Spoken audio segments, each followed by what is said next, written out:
ত্রেতা যুগে চার ভাই, রাম, লক্ষ্মণ, ভরত, শত্রুঘ্ন। এই চার ভাইয়ের মধ্যে রামচন্দ্রের যিনি প্রিয় ভাই, রামচন্দ্রের যিনি আদরের ভাই ভরত, তিনিই হলেন ভক্ত সুদামা। আমরা কিন্তু রামায়ণে সবসময় রামের সঙ্গে লক্ষ্মণের নামটা পাই, কিন্তু রামের সঙ্গে ভরতের নামটা সহজে পাই না। কিন্তু এই ভরত দাপর যুগে হয়েছেন সুদামা। এই ভরতেই যে সুদামা, এই সুদামাই যে ভরত, তার প্রমাণ কি? এই প্রমাণ যদি পেতে হয় আমাদেরকে চলে যেতে হবে একটু রামায়ণে। রাজা দশরথের কঠিন ব্যাধি হয়েছে। কি ব্যাধি? রাজা দশরথের ডান হাতের দুটো আঙুল গলে খসে পচে রক্ত পুজে পরিণত হয়েছে। এখনকার দিনে যদি দেখানো হতো তাহলে বলতো রাজা দশরথের ক্যান্সার হয়েছে। কত কবিরাজ আসে, কত চিকিৎসক আসে, কেউ কিন্তু রাজা দশরথের কঠিন ব্যাধি থেকে তাকে মুক্তি দিতে পারে না। কেউ যখন মুক্তি দিতে পারল না, রাজা দশরথ মনে মনে চিন্তা করলেন, বোধহয় এবার আমার যাওয়ার সময় হয়ে এলো। জন্ম নিলেই মরতে হবে, কথাটি কিন্তু মিথ্যে নয়। খুব মন দিয়ে শুনবেন মায়েরা।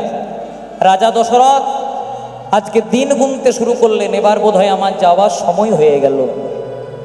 কিন্তু কেউ যখন রাজা দশরথকে কঠিন ব্যাধি থেকে মুক্তি দিতে পারল না, শেষে একজন অনামী কবিরাজ, যার কোনো নাম নাই, যশ নাই, খ্যাতি নাই, একজন অনামী কবিরাজ রাজা দশরথকে বলে, রাজামশাই আপনি ভালো হয়ে যাবেন, কিন্তু একটা কাজ করতে হবে। কি কাজ?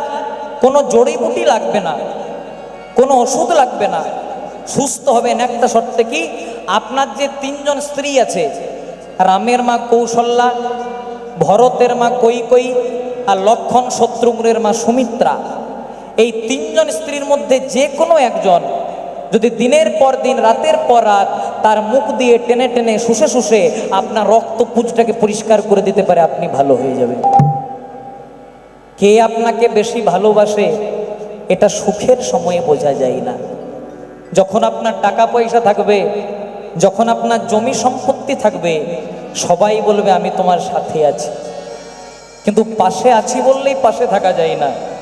সে তো সিরাজউদ্দৌলার পাশেও মির্জাফরেই ছিলেন, আর এই মির্জাফরের জন্যই সিরাজউদ্দৌলা তার নবাব থেকে নিজের যে সিংহাসন তাকে জলাঞ্জলি দিয়েছিলেন। তাই পাশে আছি বললেই পাশে থাকা যায় না। তাই রাজা দশরথ মনে মনে চিন্তা করলেন, আমি না হয় কৈকেয়ীকে বাদ দিয়ে দিলাম, কিন্তু আমার যে দুজন স্ত্রী আছে, ছোট স্ত্রী সুমিত্রা আর রামের মা কৌশল্যা, এরা দুজন নিশ্চয়ই পারবে তাদের মুখ দিয়ে টেনে টেনে শুষে শুষে আমার রক্ত পুঁজটাকে পরিষ্কার করে দিতে। তাই প্রথমে ডেকে পাঠালেন কাকে? ছোট স্ত্রী সুমিত্রাকে। আপনাদের প্রশ্ন জাগে না মায়েরা, সুমিত্রাকে কেন ডাকলেন? কৈকেয়ীকে কেন ডাকলেন না? কৌশল্যাকে কেন ডাকলেন না? কারণ রাজা দশরথ এই সুমিত্রাকে একটু বেশি ভালোবাসতেন। বয়সটাও ছিল কম, দেখতেও ছিল সুন্দরী। রাজা দশরথের সঙ্গে একটু বেশিরভাগ সময় কাটানোর চেষ্টা করতেন। তাই যাকে ভালোবাসতেন সুমিত্রাকে ডেকে পরে বলছে, সুমিত্রা বলো না, সুমিত্রা তুমি পারবে তোমার মুখ দিয়ে টেনে টেনে শুষে শুষে আমার রক্ত পুঁজটাকে পরিষ্কার করে দিতে? এবার যাকে বেশি ভালোবাসতেন তার উত্তরটা মিলিয়ে নিন মা। সুমিত্রা বলছে, স্বামী তুমি আমার জীবন, তুমি আমার মরণ, তুমি আমার শয়ন, তুমি আমার স্বপন। বলছে এই দুঃখের দিনে কবিতা শুনবার সময় নাই, শুধু বলে দাও পারবে না, পারবে না। সুমিত্রা বলছে, স্বামী আমি তোমার জন্য জীবন দিতে পারবো, কিন্তু তোমার রক্ত পুচ্ছু ওটা পরিষ্কার করতে পারবো না। সুখের লাগিয়া এ ঘর বাঁধিনো, অনলে পুড়িয়া গেল, অনলে পুড়িয়া গেল, অমিয় সাগরে স্নান করিতে করিতে সকলি গরল ভেল, আমার সকলি গরল ভেল। সুমিত্রা না বলে দিল। এবার ডাকলেন কাকে? যাকে আমরা রামায়ণে এত মাথার উপর করে রাখি, যার নাম ছিল রামের মা কৌশল্যা। কৌশল্যাকে ডেকে পরে বলেন, কৌশল্যা বলো না, কৌশল্যা তুমি পারবে তোমার মুখ দিয়ে টেনে টেনে শুষে শুষে আমার রক্তপুঞ্জটাকে পরিষ্কার করে দিতে। এবার যাকে বেশি বিশ্বাস করতেন তার উত্তরটা মিলিয়ে নিন মা। কৌশল্যা বলল, স্বামী আমি তোমার জন্য জীবনও দিতে পারবো না, আর তোমার ওই রক্তপুঞ্জ তো দূরের কথা। রাজা দশরথ মনে মনে চিন্তা করলেন, যে ভালোবাসা আমি সুমিত্রাকে ভালোবেসেছিলাম, সে ভালোবাসা যদি আমি দিনান্তে আমার গৌরের চরণে ভালোবাসতাম, যে বিশ্বাস আমি কৌশল্যাকে করেছিলাম, সে বিশ্বাস যদি দিনের শেষে আমি ভগবানের চরণে দিতে পারতাম, আজ আমার ভগবান কৃপা হয়ে যেত। কিন্তু আজকে আমার যাওয়ার সময় হয়ে গেল। তাই রাজা দশরথ নয়ন জলে বুক ভাসাচ্ছে, আর কি বলছে জানো? কৃষ্ণ নামের মালা গেথে দিলাম তোমার গলে, এ সংসারে তুমি বিনা প্রভু আমার বন্ধু কে আর আছে। কৃষ্ণ নামের মালা গেথে দিলাম তোমার গলে, এ সংসারে তুমি বিনা আমার বন্ধু কে বয়সে। কৃষ্ণ নামের মালা গেথে দিলাম তোমার গলে, এ সংসারে তুমি বিনা বন্ধু কে আর আছে। কৃষ্ণ নামের মালা গেথে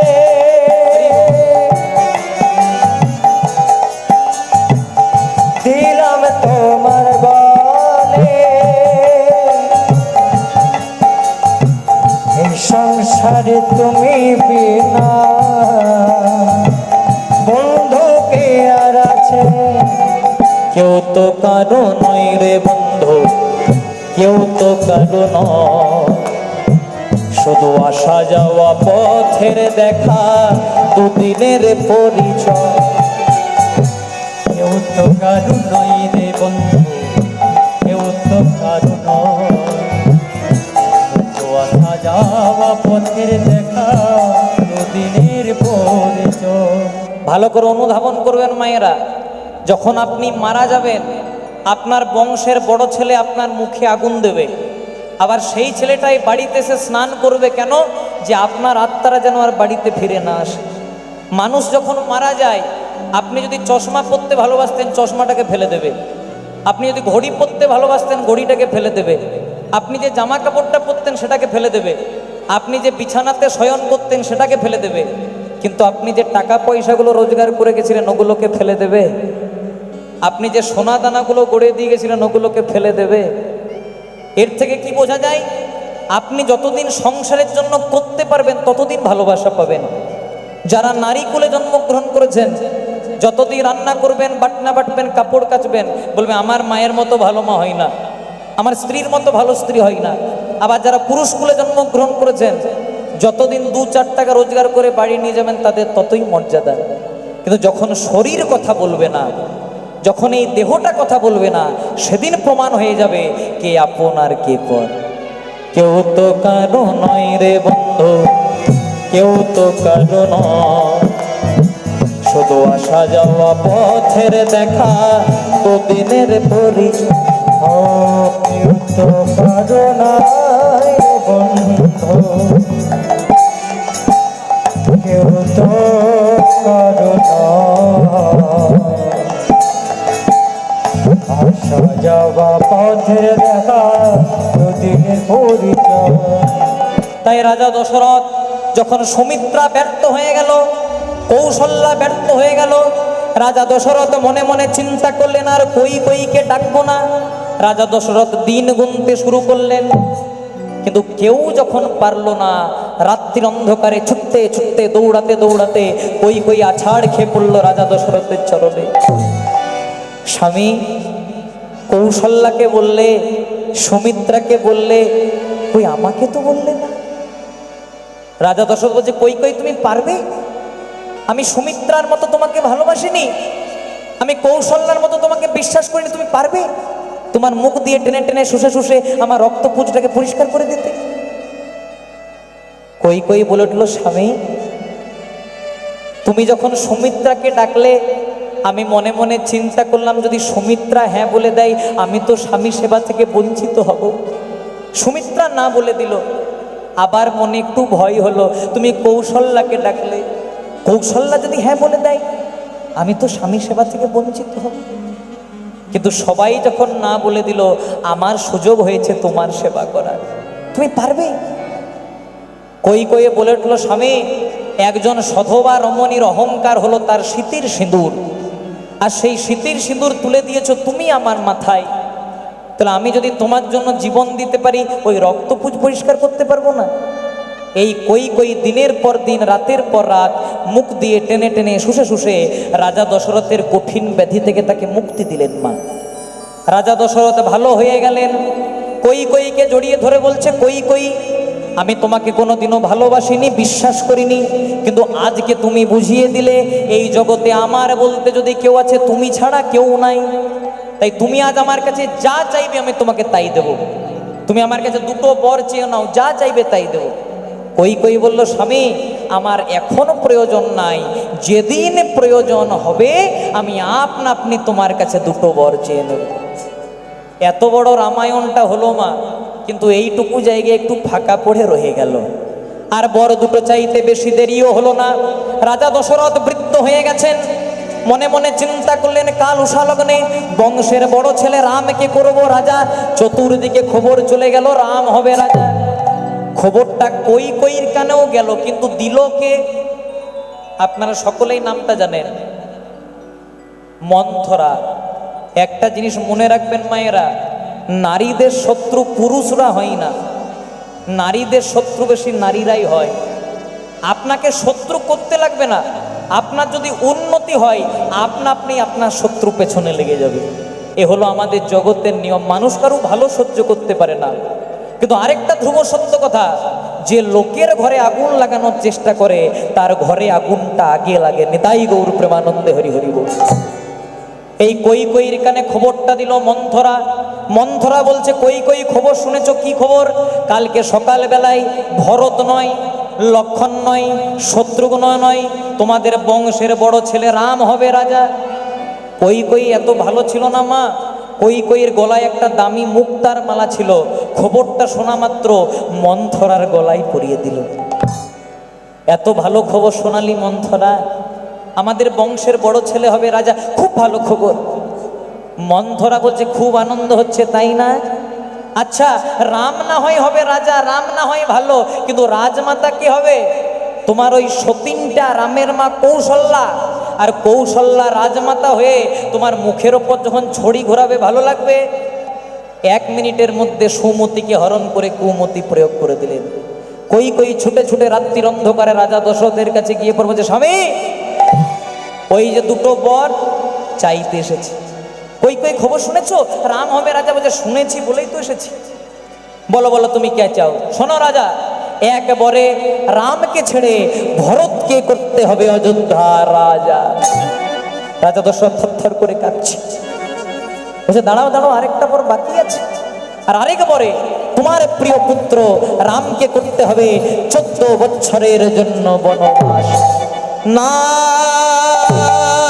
বলো না ওগো কই কই গো,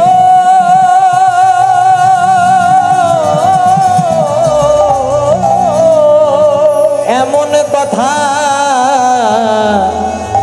বলো না, এমন কথা বলো না, কারণ আমি রামকে বড় ভালোবাসি। কয়ে কয়ে কই কয়ে গো, রামকে বনে যেতে বলো না গো, তুমি বনে যেতে বলো না।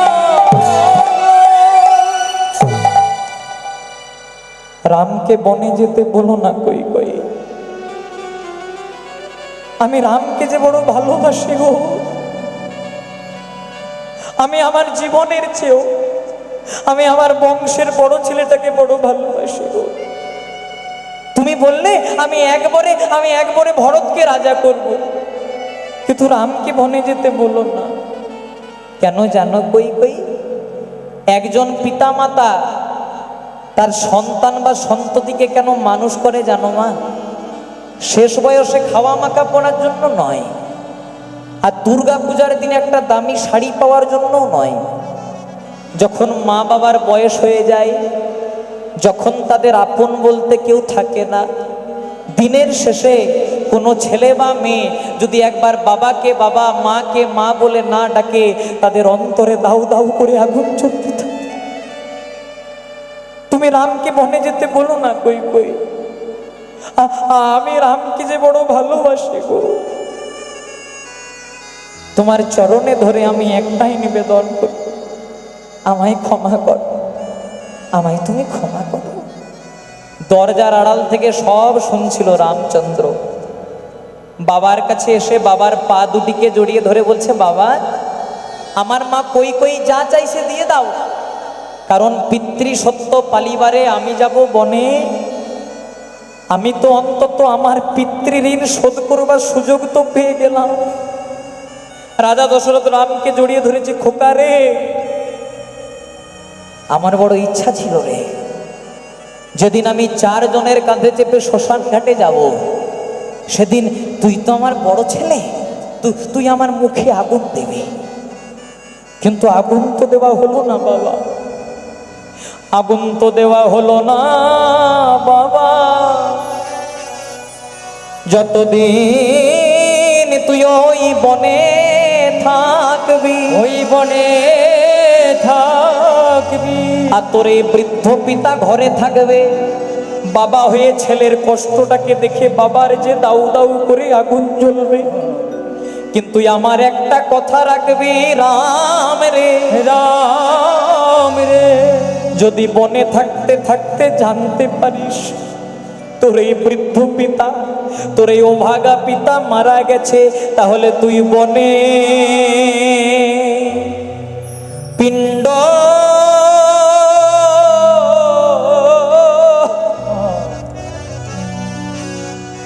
পিণ্ড দিয়ে দিয়ে দিবি। নিতাই গৌর হরি হরি। ওই আমায় কথা দে বাবা, আমায় কথা দে। ওই বনে আমার বড় কষ্ট হবে, বাবা হয়ে ছেলের মুখটা আর দেখতে পাবো। পিণ্ড দিয়ে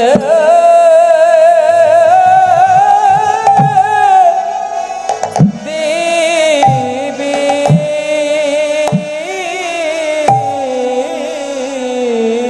আমার বড় ইচ্ছা ছিল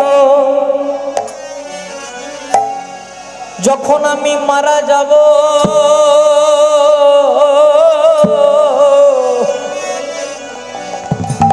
তুই আমার বংশের বড় ছেলে আমার মুখে আগুন দিবি, আর তো কোনোদিনও দেখা হবে না খোকা, হবে না খোকা। কিন্তু যদি বনে থাকতে থাকতে জানতে পারিস তোর এই অভাগা পিতা মারা গেছে, মারা গেছে, তাহলে ওই বনে পিণ্ড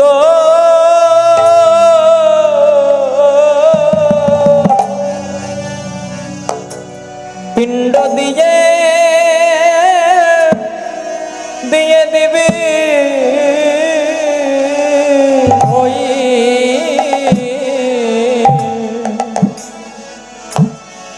ওই বনে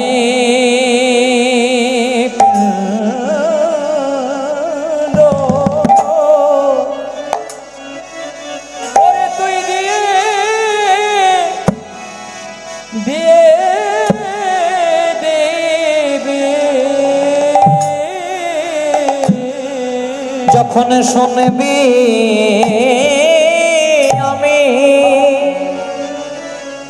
আমি আর বেঁচে বেঁচে নই রে, তুই ওই বনে বনে পিণ্ড পিণ্ড দিয়ে দেবে। যখন শুনবি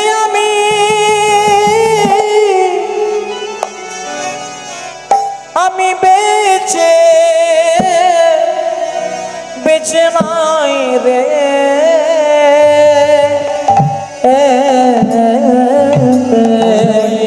বনে আই পিণ্ড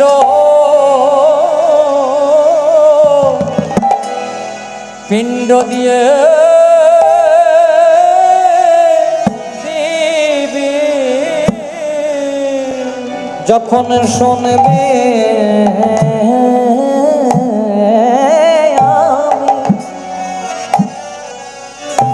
আমি আর বেঁচে বেঁচে নাই রে, ওই বনে বনে পিণ্ড বনে পিণ্ড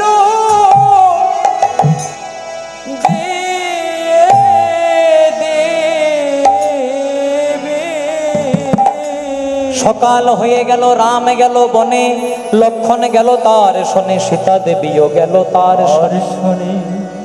যখন ভরত জানতে পারলো আমার মায়ের জন্য আমার দাদাকে বনবাসী হতে হয়েছে, ভরত এত ভালো ছিল মা, যেদিন রামচন্দ্র বনে গেছিল ভরত ছিল মামার বাড়িতে। ভরত যদি জানতে পারত যে আমার মায়ের জন্য আমার দাদাকে বনে যেতে হচ্ছে, নিজের জীবনটা পর্যন্ত দিয়ে দিত, কিন্তু পিতার তুল্য দাদাকে কোনোদিনও বনে যেতে দিত না। যেদিন জানতে পারলো যে আমার মায়ের জন্য দাদা বনবাসী হয়েছে, আজকে ছুটে দেখলো দাদা রাজবস্ত্র পরিত্যাগ করে আজকে সন্ন্যাসীর বেশে বসে আছে। দেখা মাত্র রামের চরণ দুটিকে জড়িয়ে ধরে বলল, দাদা আমার মনের বড় ইচ্ছা ছিল তুমি হবে অযোধ্যা রাজা, আর তোমার চরণ তলে বসে আমি করব তোমার সেবা পূজা, কিন্তু সে বাসনা তো পূরণ হলো না, তুমি তাড়াতাড়ি অযোধ্যায় চলো। রামচন্দ্র বললেন, ভাই রে, আপনি আচরি ধর্ম জীবেরই শেখাই, আপনি না আচরিলে জীবকে শেখানো না যায়। আমি যদি তোর সঙ্গে অযোধ্যায় ফিরে যাই, সবাই বলবে রামচন্দ্র সিংহাসন লোভী, সিংহাসনের লোভে রামচন্দ্র আবার ফিরে এসেছে, কিন্তু আমি যে কোনোদিনও ভক্তের কাছে ঋণী হতে পারি না রে, খালি হাতে যাব দাদা। রামচন্দ্র তার আশীর্বাদ পুষ্ট চরণ পাদুকাগুলিকে ভরতকে দিলেন। ভরত এমন ভাই ছিল মা, যে সেই চরণ পাদুকাগুলি নিয়ে গিয়ে অযোধ্যা সিংহাসনে রাখলেন। আর 14 বছর মাটিতে আসন পেতে বসে 14 বছর অযোধ্যা শাসন করলেন। রামচন্দ্র যখন বাড়ি চলে গেলেন, দেখতে পেলেন ভরতের ত্যাগ। ভাই রে, তুই এক দাদার জন্য 14 বছরের জন্য সিংহাসন জলাঞ্জলি দিয়ে দিলি। কলিকালে এক ভাই আরেক ভাইয়ের সঙ্গে এক হাত জমির জন্য মামলা মোকদ্দমা থানা পুলিশ করতে বাকি থাকবে না, আর তুই এত বড় ত্যাগ করে দিলি। এ ত্যাগ করতে পারে এক ভক্ত তার ভগবানের জন্য। তাই আশীর্বাদ করলাম, এই যুগে হয়তো তুই আমার ভাই ভরত, কিন্তু এরপরে হবে দাপর যুগ, সে দাপরে হবে তুই আমার প্রাণের ভক্ত, যার নাম হবে ভক্ত সুদামা নিতাই গৌর প্রেমানন্দে। আর পিতা মুটুক ব্রাহ্মণ মাতা রচনা দেবীর কোলালো করে ধরা ধামে অবতীর্ণ হলেন পরম কৃষ্ণ ভক্ত, যার নাম ভক্ত সুদামা। আর কেমন করে কৃষ্ণ নাম গাই, আমরাও গাইব হাত দুটি তুলে, হরি হরয়ে নম কৃষ্ণ যাদবায়, হরি হরয়ে নম কৃষ্ণ যাদবায় নম, হরি হরয়ে নম কৃষ্ণ যাদবায় নম।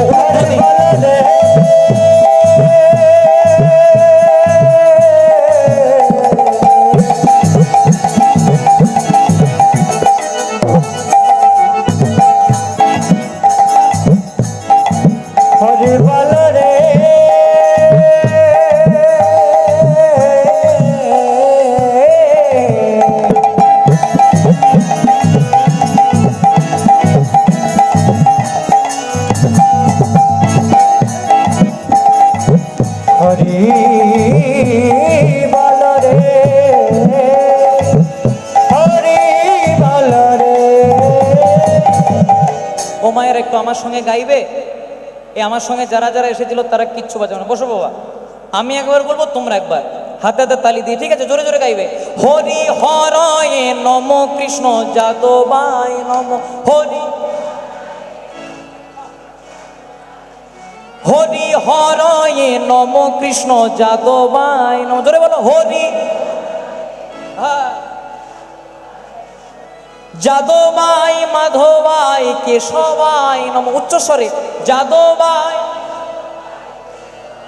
বাহ, যাদবায় মাধবায় কেশবায় নম, যাদবায় গোপাল গোবিন্দ রাম শ্রী মধুসূদন, গিরিধারী গোপীনাথ মদন মোহন। সবাই বলো, বাহ। শ্রী চৈতন্য নিত্যানন্দ শ্রী অদ্বৈত সীতা,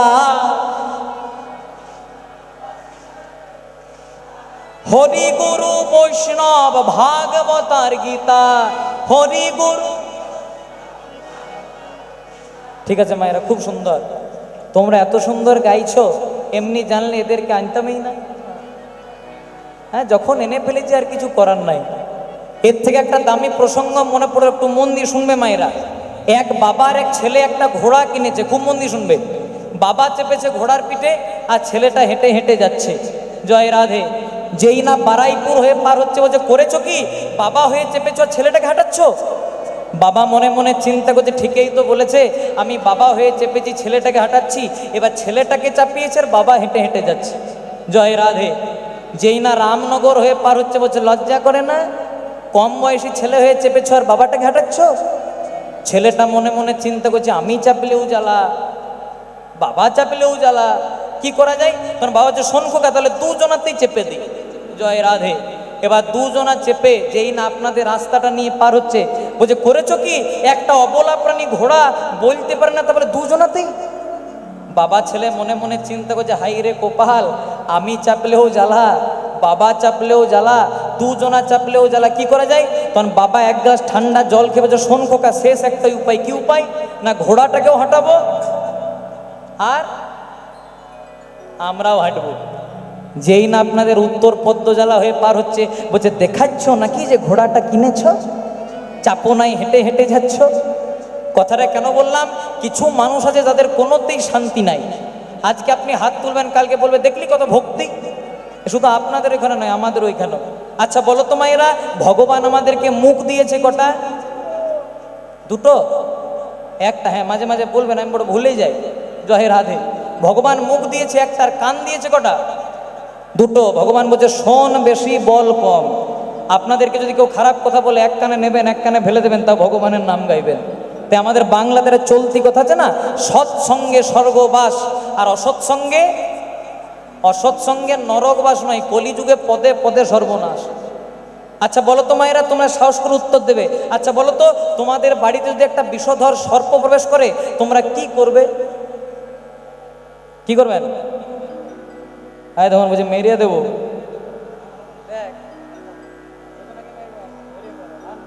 জয় রাধে। আমাদের বাড়িতে যদি কোনো সর্প প্রবেশ করে, বলে মেরে দেব। আর কেউ যদি মা মনসার ভক্ত হয়, বলে তাড়িয়ে দেব। নাকি আপনি বলবেন সাপ আমার বাড়িতে এসেছে, চলো দুদিন বেডরুমে রেস্ট নেবে? বলবেন নাকি? কেউ বলবে মেরে দেবে, কেউ বলবে তাড়িয়ে দেবে। কিন্তু মনে মনে চিন্তা করুন, সেই সাপটা আপনার ঘরে প্রবেশ না করে আপনাদের এই গ্রামে কোনো শিবের মন্দিরে শিবের মাথার উপর উঠে খেলা করছে, মেরে দেবেন? তাড়িয়ে দেবেন? কি করবেন? পুজো করব। কথাটা কেন বললাম? না লোকেশন চেঞ্জ তো সিচুয়েশন চেঞ্জ।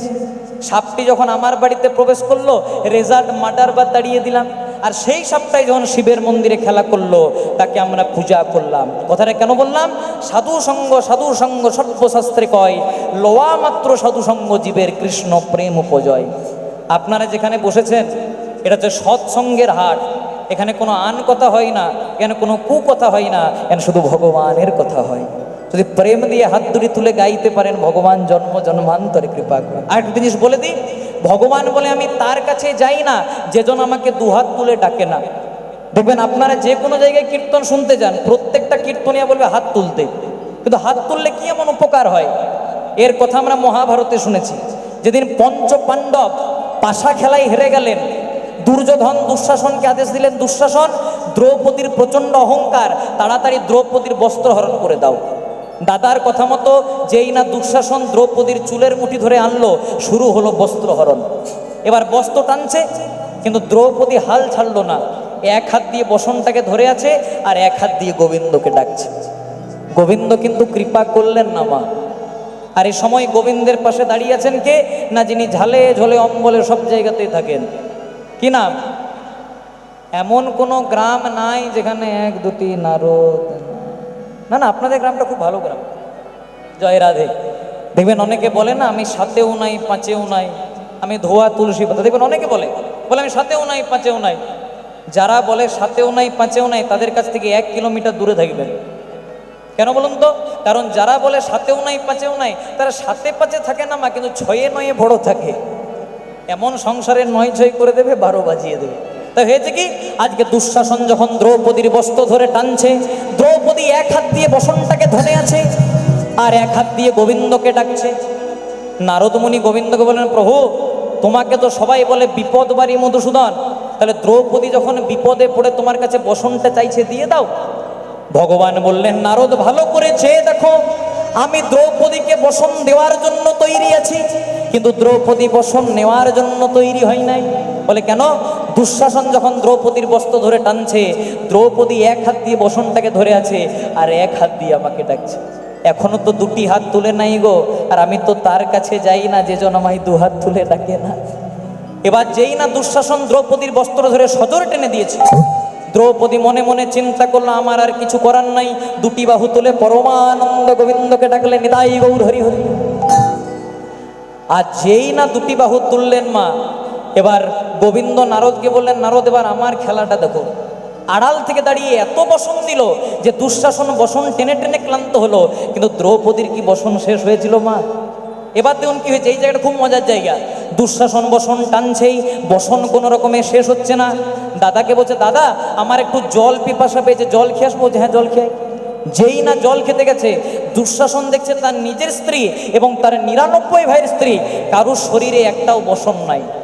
কোনো রকমে চোখটাকে বন্ধ করে দুঃশাসন নিজের স্ত্রীর কাছে গিয়ে পড়বে যে, হ্যাঁ গো তোমাদের এই অবস্থা যে শরীরে যে কারু বসন নাই। তখন দুঃশাসনের স্ত্রী বলছে, কার জন্য? এটা তোমার জন্য, তোমার দাদার জন্য। বলে কেন?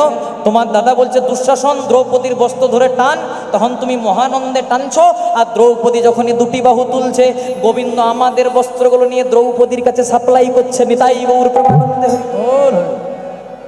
দেখুন এত বড় মাপের ভক্ত, দ্রৌপদী ভগবানকে বসন দিয়ে রেখেছে।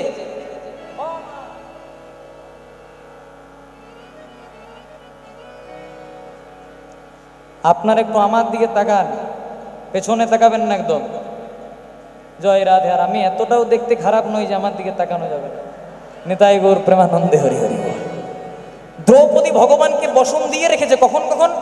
যেদিন ভগবান শ্রীকৃষ্ণ শিশুপালকে বধ করলেন, শিশুপালকে বধ করার সময় সুদর্শন চক্রটা তাড়াহুড়া করে ছাড়তে গিয়ে ভগবানের হাতে একটু রক্ত বেরিয়ে গেল, আঘাত লেগে গেল। এটা অন্য কেউ দেখেনি, এটি দেখেছিল দ্রৌপদী। দ্রৌপদী করেছিল কি, একটা দামি শাড়ি পরেছিল, ওই দামি শাড়ির মায়া না করে শাড়িটাকে এক টুকরো কেটে সেটা গোবিন্দের হাতে জড়িয়ে দিয়েছিল। সেদিন গোবিন্দ বলেছিল, দ্রৌপদী এই যে তুমি আমাকে অসময়ে বসন দিলে, আমি তোমাকে কথা দিলাম, আই প্রমিস ইউ, আমি তোমাকে কথা দিলাম যেদিন তোমার বসনের প্রয়োজন হবে আমি পরমানন্দ গোবিন্দ তোমাকে বসন দেব। এ তো একবার। আর আরেকবার কখন? একদিন দুর্বাসা মুনি একটা নদীতে স্নান করতে গেলেন, আর দুর্বাসা মুনির পরনের ডোর কৌপিন খুলে চলে গেল। সেখানে দ্রৌপদী এলেন। দ্রৌপদী বলছে, মুনিবর আপনি যদি এই জল থেকে না উঠেন আমি তো স্নান করতে পারবো না। তখন দুর্বাসা মুনি বলছে, কি বলবো মা, লজ্জার কথা, আমার পরনের ডোর কৌপিনটা ভেসে চলে গেছে। সেদিন দ্রৌপদী করেছিল কি, একটা গাছের আড়ালে গিয়ে শাড়িটাকে 2 টুকরো করে কেটে 1 টুকরো দিয়ে লজ্জা নিবারণ করেছিল, আর 1 টুকরো দুর্বাসা মুনির দিকে ছড়ে দিয়েছিল। দুর্বাসা মুনি বলেছিলেন, হ্যাঁ গো মা, তোমার মনে এত দয়া, তুমি কে? আমি দ্রৌপদী। ও তুমি দ্রৌপদী? এই যে তুমি আমাকে অসময়ে বসন দিলে, আমার যদি বিন্দুমাত্র গোবিন্দ চরণে মতি থাকে, যেদিন তোমার বসনের প্রয়োজন হবে একদিন পরমানন্দ গোবিন্দ তোমাকে বসন দেবে। তাহলে দেখুন দ্রৌপদী এত বড় মাপের ভক্ত, তাও যতক্ষণ না হাত দুটি তুল্য কৃপা পেল না। আমরাও যদি নিঃস্বার্থভাবে সবে কিছুকে পরিত্যাগ করে একবার গোবিন্দ চরণে নিজেকে সমর্পণ করতে পারি, ভগবান কৃপা করে। তাই সময় মিলে গাইব রাধে রাধে বলে, সবাই দুটি বাহু তুলে যাব মোরা মধুর বৃন্দাবন। হেরিব হেরিব হেরিব মদন মোহন, হরিব রাধে রাধে বলে,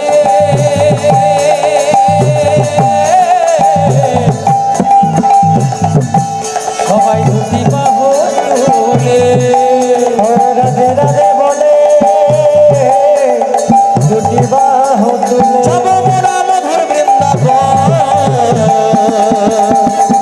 হেরিব হেরিব হেরিব মদন মোহন, রাধে রাধে বলে দুটি বাহু তুলে, রাধে রাধে বলে, দুটি বাহু তুলে যাব মোরা মধুর বৃন্দাবন।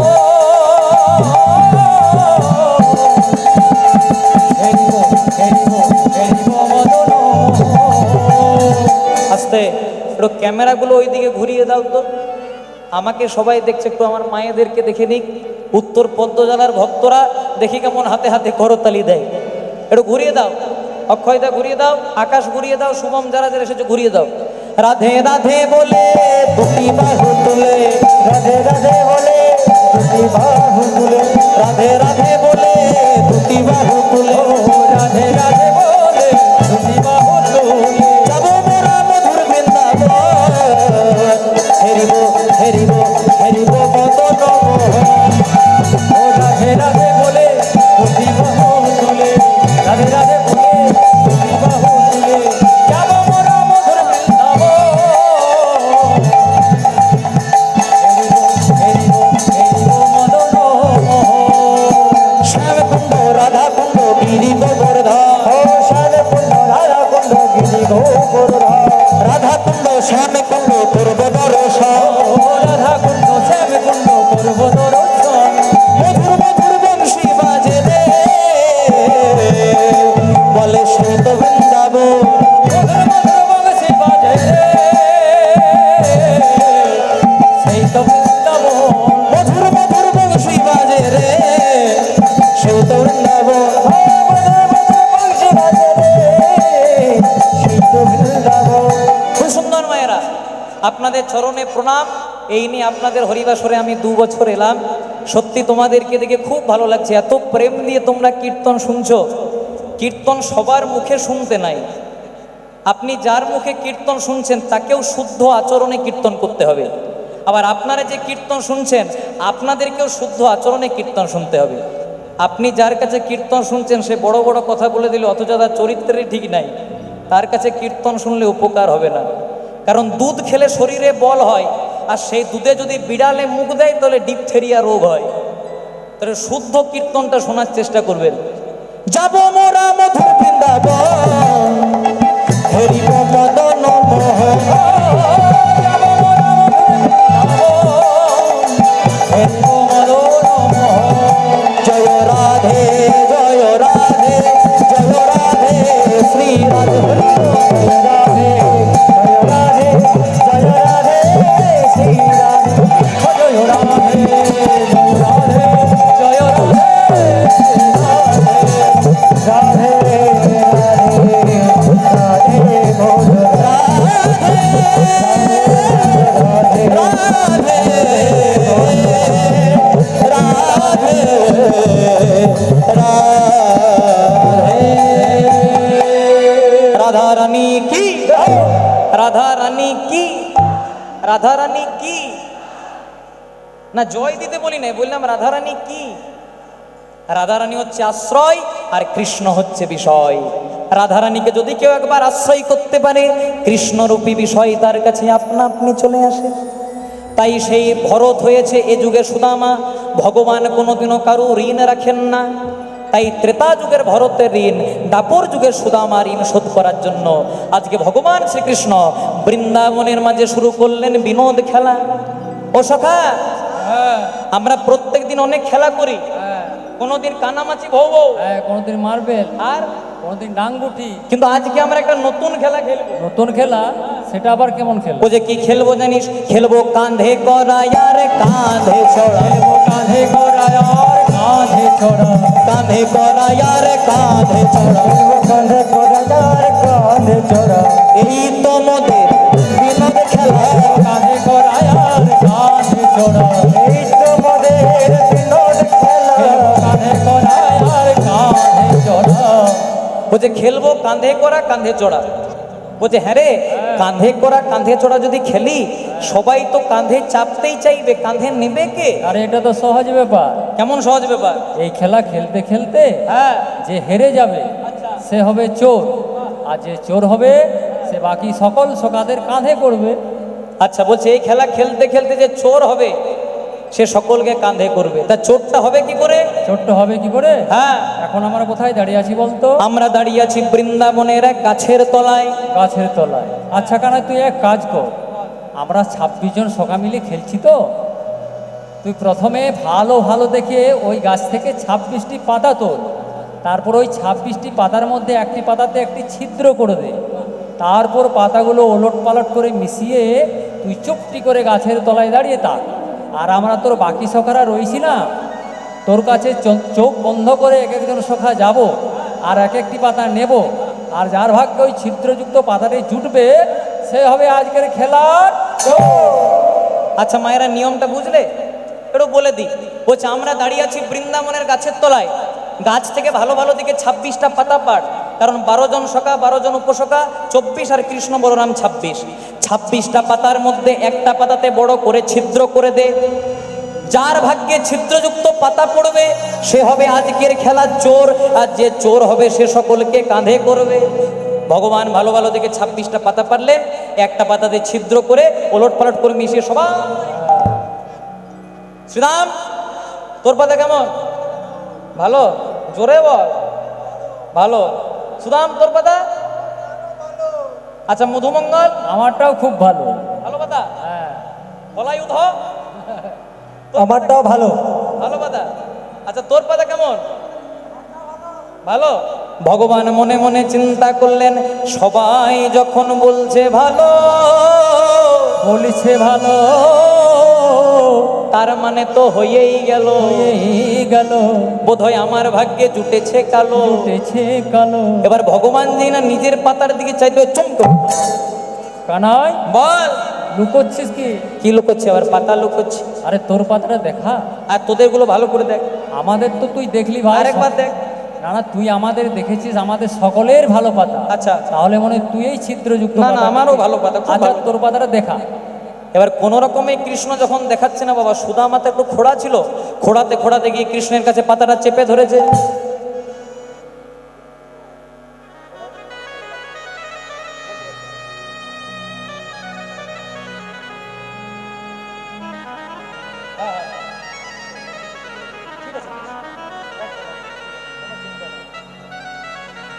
নিতাই গৌর প্রেমানন্দে হরি বল হরি বল হরি বল, রাধেই শ্যাম।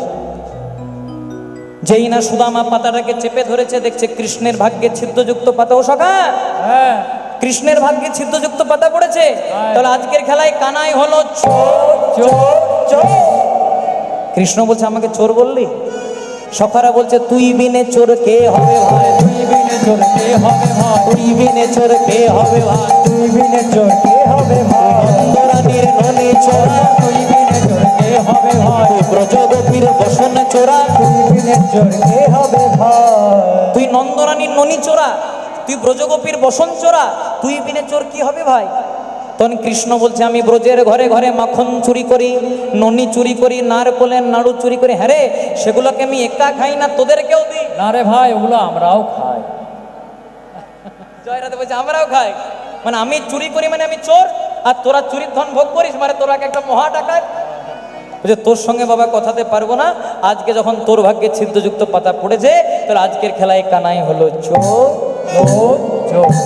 এবার ভগবান শ্রীকৃষ্ণ সুদামাকে স্কন্ধে নিলেন, আর স্কন্ধে নিয়ে যাচ্ছেন বৃন্দাবনে খেলা করার লাগি। বলে সুদামারে লইয়া কৃষ্ণ চলিতে লাগিল। বলুন ধনী মায়েরা, সুদামারে লইয়া কৃষ্ণ চলিতে লাগিল। চলে যায়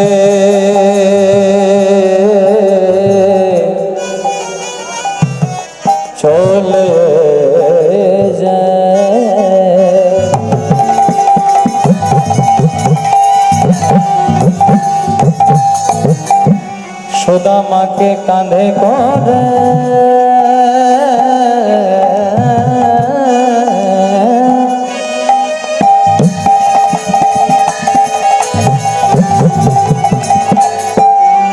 আজ ভক্ত কাঁধে করিবেন বলে বলে হরে চলে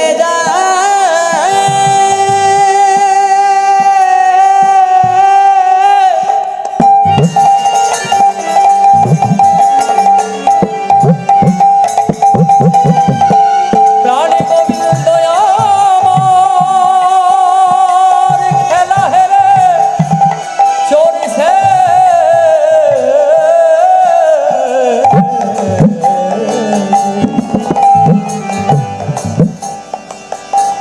ভক্তকে কাঁধে লয়ে চলে যায়। আহা মরি মরি কে শোভা।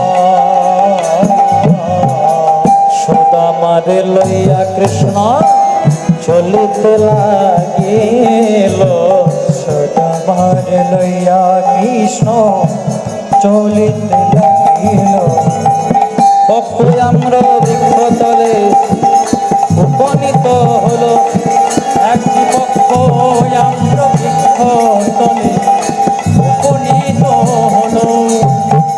ওইখানে কি ওইখানে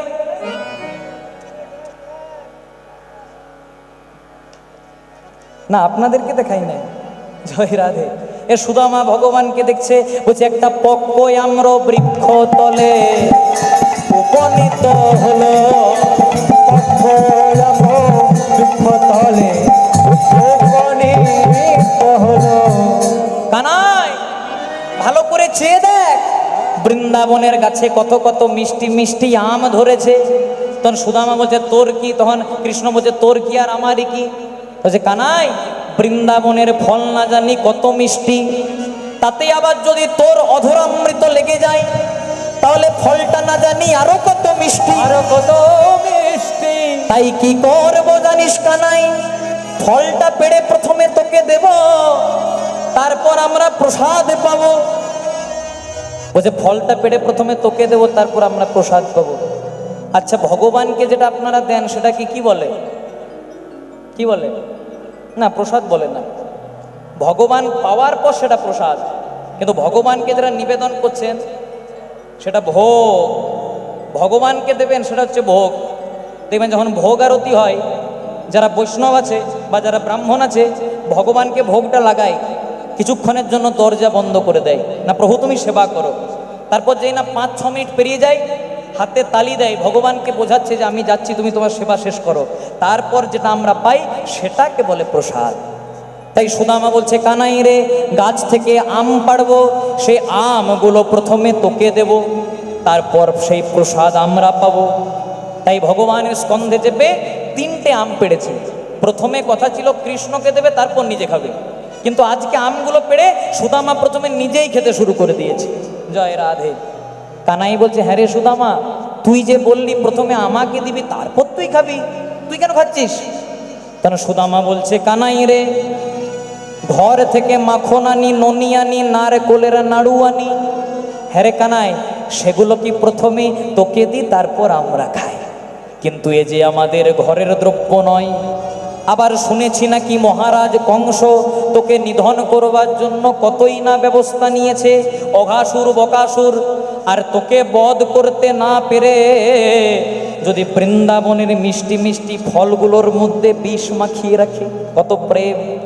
আর ওই বিষ মাখানো ফল খেয়ে যদি তোর কিছু হয়ে যায়, তাহলে আমরা কাকে নিয়ে বাঁচবো কানা?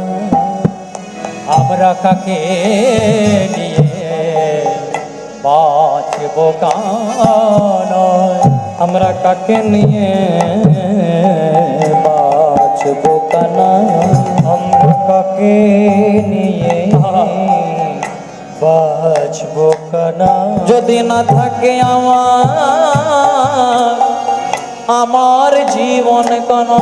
বলে বলে কাকে নিয়ে বাজিব গান। তাই আমাদের বাংলাদেশের কথা আছে না মা, ভগবান যা করেন কিসের জন্য করেন? মঙ্গলের জন্যই। এর থেকে একটা দামি প্রসঙ্গ মনে পড়লো, একটু তোমাদেরকে বলে দিই। এক রাজার এক মন্ত্রী হেঁটে হেঁটে যাচ্ছে, হঠাৎ রাজার একটু পায়ে লেগেছে পাথরে, হোঁচট খেয়ে পড়ে গেছে। তখন মন্ত্রী হাততালি দিতে দিতে বলছে, ভগবান যা করে মঙ্গলের জন্য। রাজা গেছে রেগে। রাজা বলছে, তোমাকে আমি খাওয়ালাম, মাখালাম, পড়ালাম, বেতন দিলাম, আমার পায়ে লেগে গেল, কোথায় সহানুভূতি প্রকাশ করবে? তার জায়গায় ভগবান যা করে মঙ্গলের জন্য করে। তখন মন্ত্রী বলছে, রাজা আপনি যদি মরেও যেতেন তাও ভগবান যা করে মঙ্গল। এই কি কথা আছিস? মন্ত্রী ঘাড় ধাক্কা দিয়ে জেলের মধ্যে ভরেছে। এতক্ষণ রাজা মন্ত্রী হাঁটছিল বাবা, মন্ত্রীকে জেলে ভরেছে, তাহলে এখন কে হাঁটছে? রাজা। রাজা যেখানে হেঁটে হেঁটে গেছে, একদল ডাকাত মনে মনে চিন্তা করছে একটা গ্রাম ডাকাতি করব, আর তার আগে মা কালী চরণ একটা নর বলি দেব, মানুষ বলি দেব। আর প্রথমেই কাকে পেয়েছে? রাজাকে। পড়বি পড় মালির ঘাড়ে, যে ছিল গাছের আড়ে। মনে মনে চিন্তা করছে ফার্স্ট ক্লাস ছিমছাম চেহারা, একে নিয়ে যে হরি বল। এবার রাজার ঘাড় ধাক্কা দিয়ে রক্তচন্দন মাখিয়ে জবা ফুল খাইয়ে যেই না বলি দিতে যাবে, একজন বলছে দাঁড়া দাঁড়া দাঁড়া, বলি হবে না। বলছে কেন? ওই যে নোকটা উঠে গেছিল, রক্ত বেজল, খুঁত আছে। রাজা মনে মনে চিন্তা করছে, মন্ত্রী তো ভাই ঠিকই বলেছে, ভগবান যা করে মঙ্গলের জন্যই করে। এতক্ষণ যদি নোকটা না উঠতো, এতক্ষণ যদি রক্ত না বেরোতো, তাহলে এতক্ষণ তোমার হরিবল হয়ে যেত। তাই মন্ত্রীকে জেল থেকে ছাড়িয়ে বলছে, মন্ত্রী এই এই এই এই এই ব্যাপার, আমাকে একটু ক্ষমা করে দিন। তখন মন্ত্রী বলছে, রাজা ক্ষমা চাইবেন না। বলছে কেন? বলছে আপনি যে আমাকে জেলে ভরেছেন এইটাও মঙ্গলের জন্যই। কিসের মঙ্গল? বলছে আপনি তো একাই হাঁটছিলেন না, সঙ্গে আমিও হাঁটছিলাম। ডাকাতরা যখন কিডন্যাপ করতো, আটক করতো, আপনাকে একাই করতো না, সঙ্গে আমাকেও করতো। Buy one get one free. আপনাকে যখন বলি দিতে যেত, আপনার খুঁত ছিল, আপনি বলি হতেন না, কিন্তু আমি তো সেই সময় পারফেক্টলি খুঁজছিলাম, এতক্ষণে আমার বাসি সাথে লিস্ট বেরিয়ে যেত। তাই ভগবান যা করে মঙ্গলের জন্যই করে, আমাদের একটু বোঝার ভুল হয়ে যায়। তাই হয়েছে কি, আজকে সুদামা এবার খাওয়ার পর ভগবানকে দিচ্ছে, ভগবান অম্লান বদনে গ্রহণ করছে। তখন সুদামা বলছে, কানাই রে, তোকে যেটা দিই সেটা ভোগ, তারপর আমরা পাই প্রসাদ। আর সেই প্রসাদ পাওয়ার জন্য আজকে আপনারা এত জন কীর্তন শুনতে বসেছেন কেন? ভগবানের লীলারস আকণ্ঠ প্রসাদ পাওয়ার জন্য। তাই পুরোটা যেন খেয়ে দিস না, কারণ তোর এঠো বড় মিঠো লাগে ভাই রে কানা। ভাই রে কানা, বড় আশা করে আছি বসে, আজি বসে যেন তোর প্রসাদ পাই। ভগবান শ্রীকৃষ্ণ বৃন্দাবনে সুদামাকে নিয়ে অনেক লীলা করলেন। এবার চলে গেলেন মথুরাতে, কংস রাজাকে নিধন করলেন, বন্দিনী জননী দৈবকী বসুদেবীকে উদ্ধার করলেন। তারপর চলে গেলেন উজ্জয়নে গুরুদেব শান্তিমুনির কাছে দীক্ষা গ্রহণের জন্য। আর এইদিকে সুদামাও যাচ্ছে। যারা গুরুচরণ আশ্রয় করেছেন আমার সঙ্গে একটু হাত দুটিকে জোড় করবেন। আর যারা গুরুচরণ আশ্রয় করতে পারেননি, অন্তত বাবা মায়ের চরণটাকে মনে মনে করে আমার সঙ্গে একটু গাইবেন। বলে জয় গুরু জয় গুরু, জয় গুরু জয় জয়, জয় গুরু জয় গুরু, জয় গুরু জয় জয়, জয় গুরু জয় গুরু, জয় গুরু জয় জয়, জয় গুরু জয় গুরু, জয় গুরু জয় জয়, জয় গুরু জয় জয় গুরু, গুরুদেবের জয়, জয় গুরু জয় গুরু, গুরুদেবের জয়, জয় গুরু জয় গুরু, জয় জয় গুরু জয় জয়। মাতা গুরু পিতা গুরু, গুরু স্বর্গম। আমাদের মাতা গুরু, পিতা গুরু, গুরু সর্বময়। মাতা গুরু পিতা গুরু, গুরু স্বর্গম। মাতা গুরু পিতা গুরু, গুরু সর্বময়। আধার থেকে আলোর গুরু, জ্ঞান পরিচয়। আধার থেকে আলোর গুরু, জ্ঞান পরিচয়। আধার থেকে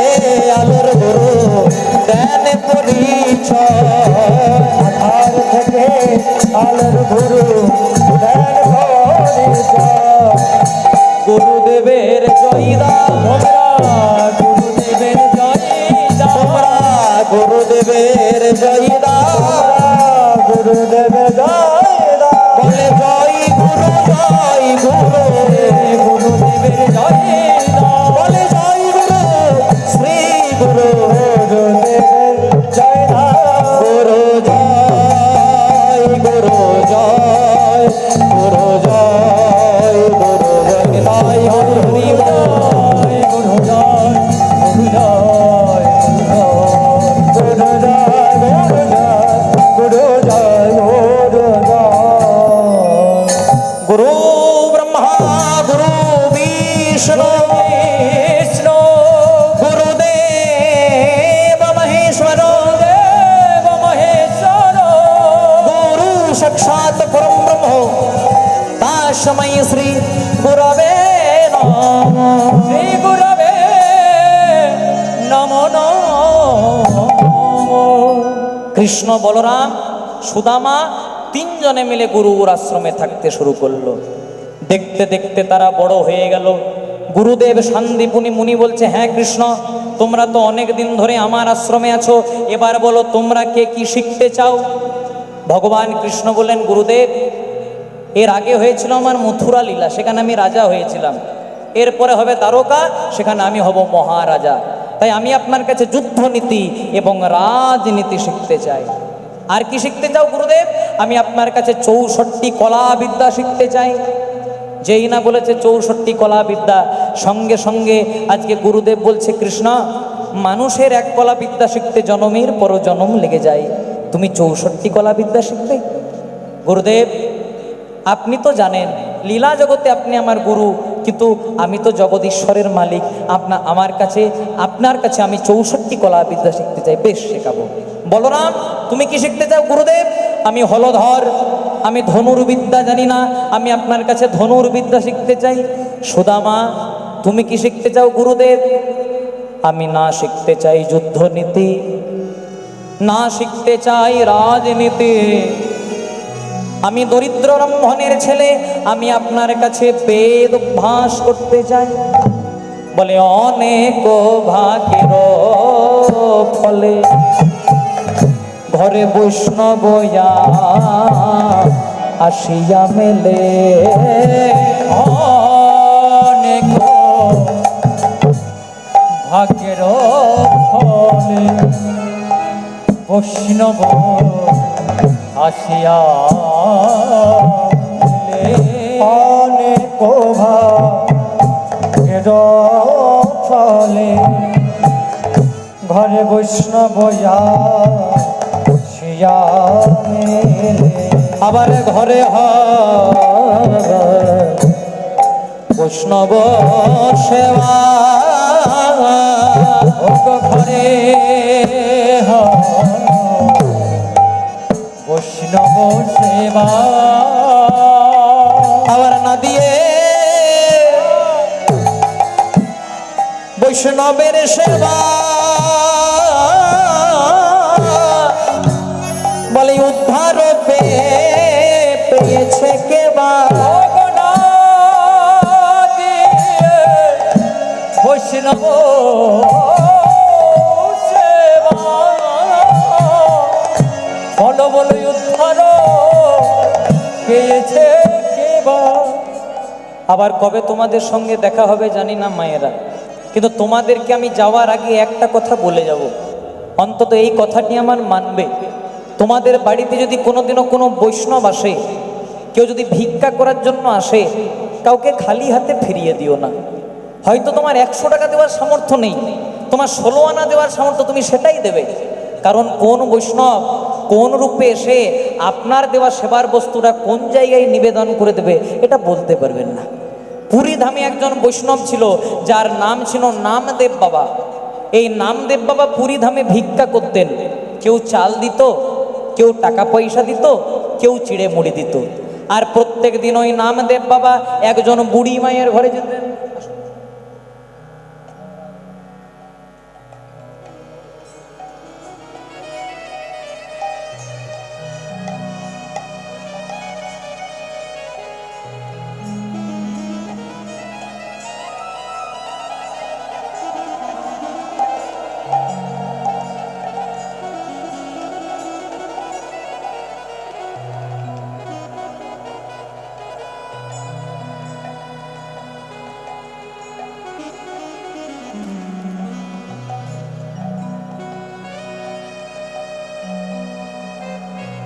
নিতাই গৌর প্রেমানন্দে হরি বল হরি বল হরি বল। গীতা দান সর্বশ্রেষ্ঠ দান।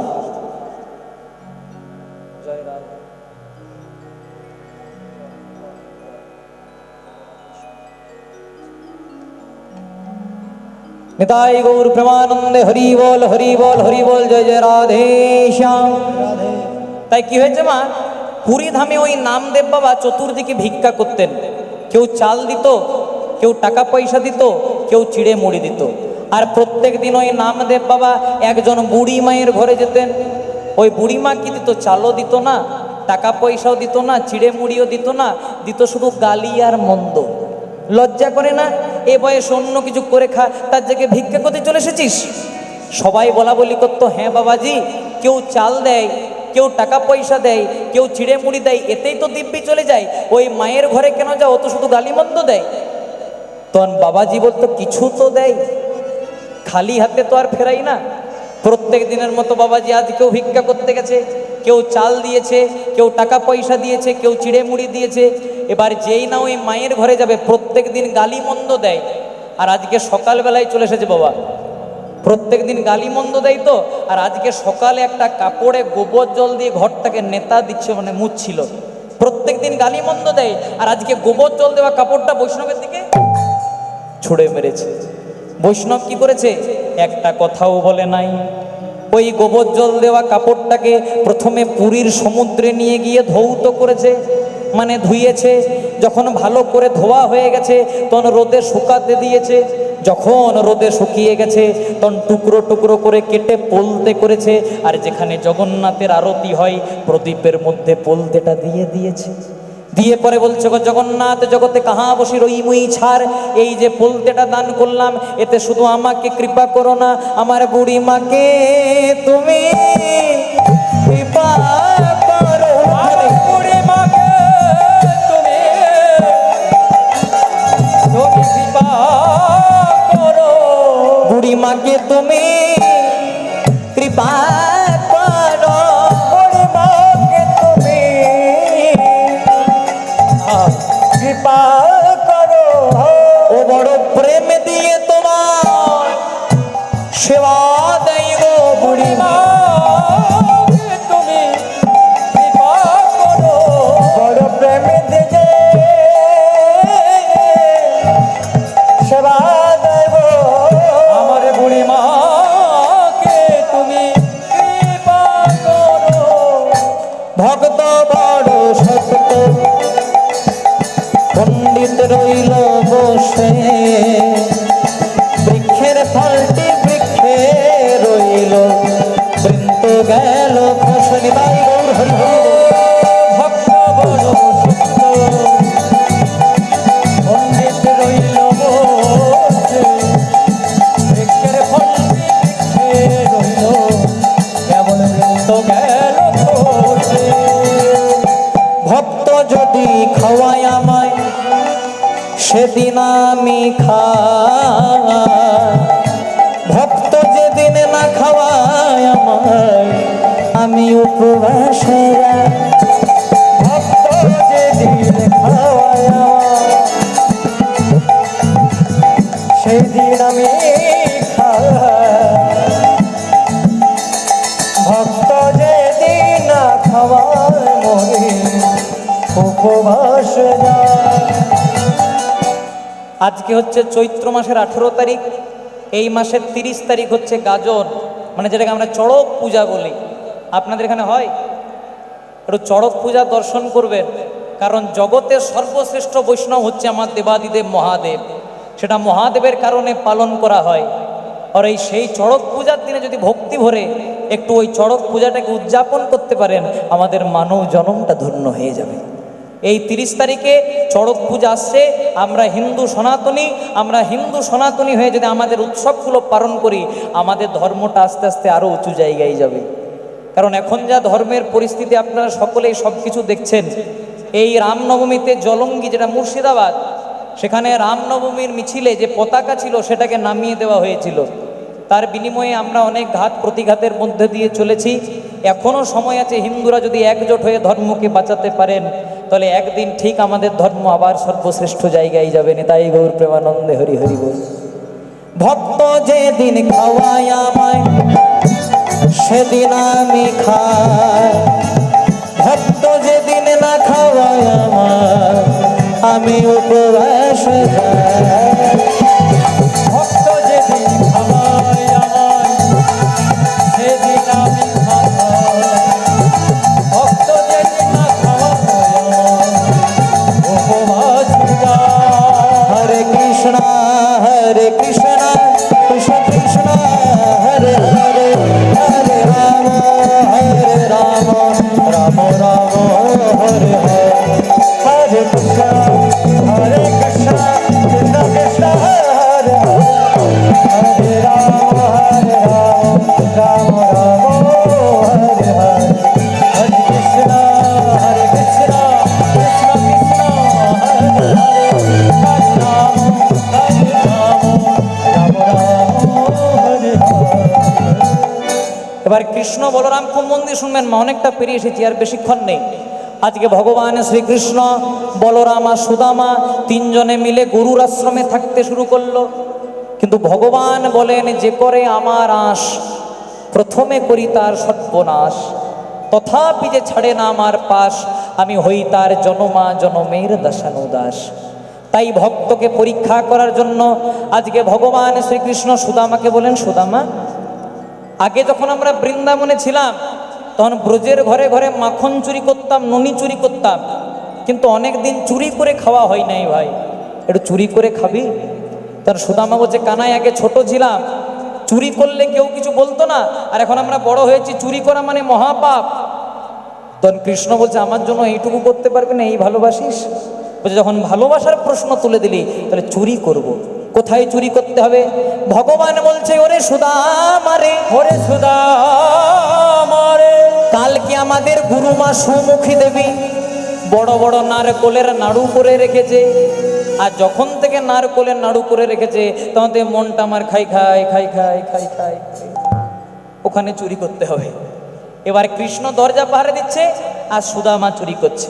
কৃষ্ণ বলেছে, শোন সুদামা, যদি তুই চুরি করতে করতে কেউ আসে তোকে আগের থেকে বলে দেব। এবার একটা দুটো তিনটে নারকোলের নাড়ু এতে হবে? কৃষ্ণ বলছে, আরও কয়েকটা নেই, আমি কি একাই আছি, সঙ্গে তো আরও আছে সবাই। এবার আরও তিনটে নিয়েছে, বলছে এতে হবে? বলছে সবগুলোই নিয়ে নেই। বলছে যদি জানতে পেরে যাই, শোন সবগুলো খেয়ে নেবো, তারপর মাটির ভাণ্ডাটা ছুঁড়ে ফেলে দেবো। কত সুন্দর বুদ্ধি দেখুন। এবার যেই না সুদামা আরও দু তিনটে নিতে যাবে, চতুরের শিরোমণি গোবিন্দ গুরুমাতা সৌমুখী দেবী স্নান করে আসছিলেন। গুরুমাকে বললেন, গুরুমা ভালো করে চেয়ে দেখো, যাকে তুমি নিজের ছেলের চেয়ে বেশি ভালোবাসতে সে তোমার ঘরে ব্রাহ্মণের গৃহে চুরি করেছে। কৃষ্ণই চুরি করতে বলে কৃষ্ণই ধরা পড়িয়ে দিয়েছে। কৃষ্ণই চুরি করতে বলে কৃষ্ণই ধরা পড়িয়ে দিয়েছে। গুরুমা সুমুখী দেবী সুদামাকে বলছে, লজ্জা করে না? জানিস সুদামা, তোর গুরু বাবা তোকে প্রথমে আশ্রমে জায়গা দিতে চাইনি রে, কারণ ও ছিল ব্রাহ্মণের গুরু, ও ছিল রাজবংশের গুরু, তুই তো দরিদ্র ব্রাহ্মণ। কিন্তু তোকে কেন আশ্রমে জায়গা দিয়েছিল জানিস? আমার একটা ছোট্ট ছেলে ছিল যার নাম ছিল মধুমঙ্গল। আমি যখন স্নান করতে গেছিলাম, না জানি গঙ্গার জলে আমার ছেলেটা ভেসে চলে গেছে, আর সেই ছেলেটার মতো তুই অবিকল দেখতেছিলি বলে তোকে আশ্রমে জায়গা দিয়েছিল। এ কি করলি বাবা, মর্যাদা রাখলি না? এই যে তুই গুরুর গৃহে চুরি করলি, এই যে তুই ব্রাহ্মণের গৃহে চুরি করলি, তোকে অভিশাপ দিলাম, তুই সারা জনম ভিখারি হবি, তুই কাঙাল হবি, তুই পথে পথে ঘুরে বেড়াবি, তোর কোনো অন্ন বস্ত্রের ঠিক জায়গা হবে না। কৃষ্ণই চুরি করতে বলে কৃষ্ণই ধরা পড়িয়ে দিয়েছে। গুরু বাবা শান্তিপুনি মুনি ধ্যানে বসেছিলেন, ধ্যান থেকে উঠে পড়ে বলছে, সৌমুখী দেবী বলছে, দাঁড়া সৌমুখী দেবী, প্রথমে আমি সুদামাকে আশ্রমে জায়গা দিতে চাইনি, কিন্তু এই কয়েকদিনে আমি সুদামাকে যতদূর চিনেছি, যতদূর বুঝেছি, প্রয়োজনে কৃষ্ণ চুরি করতে যাবারে কিন্তু সুদামা যে চুরি করতে পারে না গো। সুদামা ওরে যে গুরু হয় সে যে বাবাও হয় রে। তোর বাবা যখন আমার হাতে তোকে সম্প্রদান করেছে, আমি তোর বাবা, এই অভাগা পিতা, এই বাবার দিকে তাকিয়ে বলে দে না রে খোকা, তুই কার জন্য চুরি করেছিস? সুদামা একবার করে গুরুদেবের নয়নে নয়ন দিচ্ছে, একবার করে কৃষ্ণের নয়নে নয়ন দিচ্ছে। গুরুদেব বলছে কারো দিকে তাকাতে না, আমি জানি তুই কার জন্য চুরি করেছিস, কিন্তু বলে দে না রে খোকা তুই কার জন্য চুরি করেছিস। সুদামা গুরুদেবের চরণ দুটিকে জড়িয়ে ধরে বলছে, গুরুদেব, জীবনে কোনোদিনও মিথ্যা কথা বলি নাই, আর আজও বলবো না। এই যে নারকোলের নাড়ুগুলো চুরি করেছি না, এগুলো অন্য কারোর জন্য নয়, এগুলো শুধুমাত্র আমি আমার নিজের জন্য চুরি করেছি। একটা লাঠি নামানো ছিল মা, সুদামা তো খোড়া ছিল, যেদিকে ঘুরে সুদামাকে বেত্রাঘাত। যেই না সুদামাকে এবার ঘাড় ধাক্কা দিয়ে আশ্রম থেকে বার করে দিচ্ছে, ভগবান শ্রীকৃষ্ণ হাত দুটিকে প্রসারিত করে দাঁড়িয়েছে। সুদামা, কেন বলে দিলি না রে যে নারকোলের নাড়ুগুলো আমার জন্য চুরি করেছিস? ওরে কানাই, আমি যা বলেছি ঠিকই বলেছি, মিথ্যা কথা বলি নাই। আমি কেন বললাম জানিস নারকোলের নাড়ুগুলো আমার জন্য চুরি করেছি? কেন বললি? এই জগতে তুই ছাড়া যে আমার আপন বলতে কেউ নাই রে। তাহলে তোর জন্য চুরি করা মানে তো আমি আমার নিজের জন্য চুরি করেছি। সুদামা অঝর ঝরে কাঁদছে। ও তোকে আশ্রম থেকে বার করে দিল, তোকে বেত্রাঘাত করলো, তাই কাঁদছিস? সুদামা বলছে ওর জন্য কাঁদিনি কানা, আমাকে আশ্রম থেকে বার করে দিল, আমাকে লাঠি দিয়ে বেত্রাঘাত করলো, আমার কষ্ট হলো, সে কারণে কাঁদিনি। কেন কাঁদছিস? কেন কাঁদছি জানিস? যতদিন গুরুর আশ্রমে ছিলাম অন্তত তোকে দু চোখ ভরে দেখতে তো পেতাম, আর এখন গুরুর আশ্রমে থাকতে পারবো না, আর বোধহয় তোর সঙ্গে কোনোদিনও দেখা হবে না। ভগবান বলে ঋণী করে দিলি ভাই। ত্রেতা যুগে ভরত হয়ে ঋণী করেছিলি, 14 বছরের জন্য সিংহাসনটাকে জলাঞ্জলি দিয়েছিলি, এ যুগেও ঋণী করে দিলি। এ ঋণ আমিও বোধহয় শোধ করতে পারবো না, কিন্তু কথা দিলাম এরপরে হবে আমার শেষ লীলা, অন্তিম লীলা, যার নাম হবে দ্বারকা লীলা। সেই দ্বারকাতে অন্তত 2 দিনের জন্য আছিস, তোকে নিয়ে কিছু হলেও লীলা বাকি আছে। এবার ভগবানকে সুদামা বিদায় দিচ্ছে। চোখের দেখা, চোখের দেখা হবে না, হবে না, শুধু দেখা হবে মনে মনে, শুধু দেখা হবে মনে মনে। সব কিছু কেড়ে চলে গেছো তুমি, তব স্মৃতি লয়ে বেঁচে রব আমি। তুমি নিশীথ নিষিদ্ধ, তুমি নিশীথ স্বপ্নে এসো, রব আমি জাগরণে। চোখের দেখা হবে না,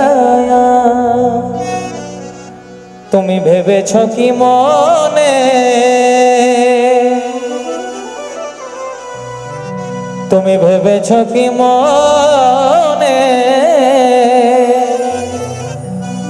এই ত্রিভুবনে শুধু তুমি যা করে গেলে কেউ জানলো না, বারে বারে আর আশা হবে না। উলুধ্বনি মায়ের হরি বল। বারে বারে আর আশা হবে না। তুমি ভেবেছ কি মনে আরে এই ত্রিভুবনে তুমি ভেবেছ কি মনে? ওরে পাগল তোরা বলে নে কৃষ্ণ নাম,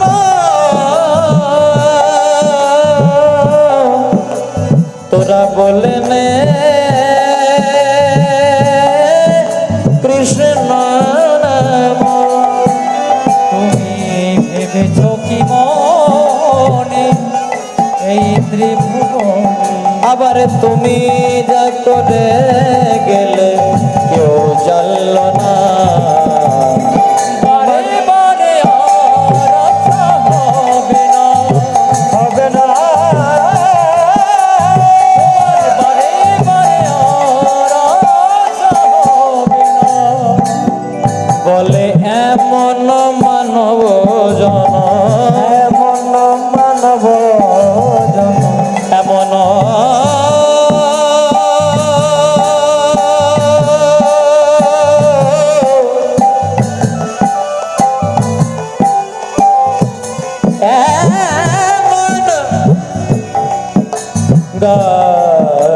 এমন গানে সনে সা নিজর জনে দাদা করার জনে দাদা দম ধব মগর জন। ওরে পাগল মনরে সময় থাকতে হরি নাম বলে নে, হরি নাম, হরি নাম বলে নে। এমন মানব জন, এমন মানব জন আর হবে না, হবে না।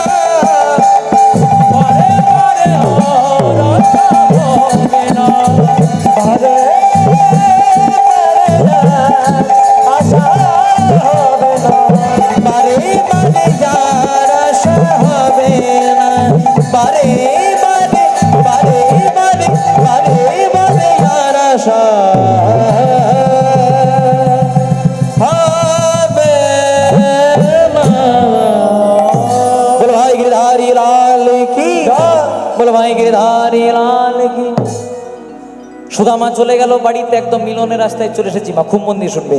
সুদামা বাড়িতে চলে গেল, যেই না বাড়িতে গেল ভগবান সুদামাকে পরীক্ষা করার জন্য সুদামার বাবা মাকে দুজনাকেই কেড়ে নিলেন। তাই বৃন্দাবনে সবাই মিলে একটি দরিদ্র ব্রাহ্মণ কন্যা, শাস্ত্রে যার অনেক নাম পাওয়া যায়, যার নাম ছিল কুচেলা দেবী, যার নাম ছিল বসুন্ধরা দেবী, এবার যে যেটা গ্রাহ্য গ্রহণ করতে পারেন, সেই সুদামার সঙ্গে আজকে বসুন্ধরা দেবীর বিবাহ দিলেন। আনন্দ আনন্দ মহানন্দ, আজকে সুদামার সঙ্গে বসুন্ধরা দেবীর বিয়ে হচ্ছে। ভাবটি কেমন? বলে ঢাকে বাজে ঢোলক বাজে মাদলেরই বল, হরি বল হরি বল হরি বল। ঢাকে বাজে ঢোলক বাজে, ঢাকে বাজে ঢোলক বাজে মাদলের বল, বল হরি বল বল হরি বল। আজকে সুদামার বিয়ে হচ্ছে, সেই বিয়েতে আপনারা অংশগ্রহণ করেছেন, আমরা অংশগ্রহণ করেছি। একটু উলুধ্বনি দিয়ে সবাই মিলে বিবাহে যাব। বলে ঢাকে বাজে ঢোলক বাজে মাদলেরই বল, হরি বল হরি বল গৌর হরি বল। ঢাকে বাজে ঢোলক বাজে মাদলের বল, হরি বল হরি বল বল হরি বল। হরি বল হরি বল গৌর হরি বল, হরি বল হরি বল গৌর হরি বল। হরি বল হরি বল হরি বল হরি হরি বল। কেহ নাচে কেহ গাহে কেহ বলে হরি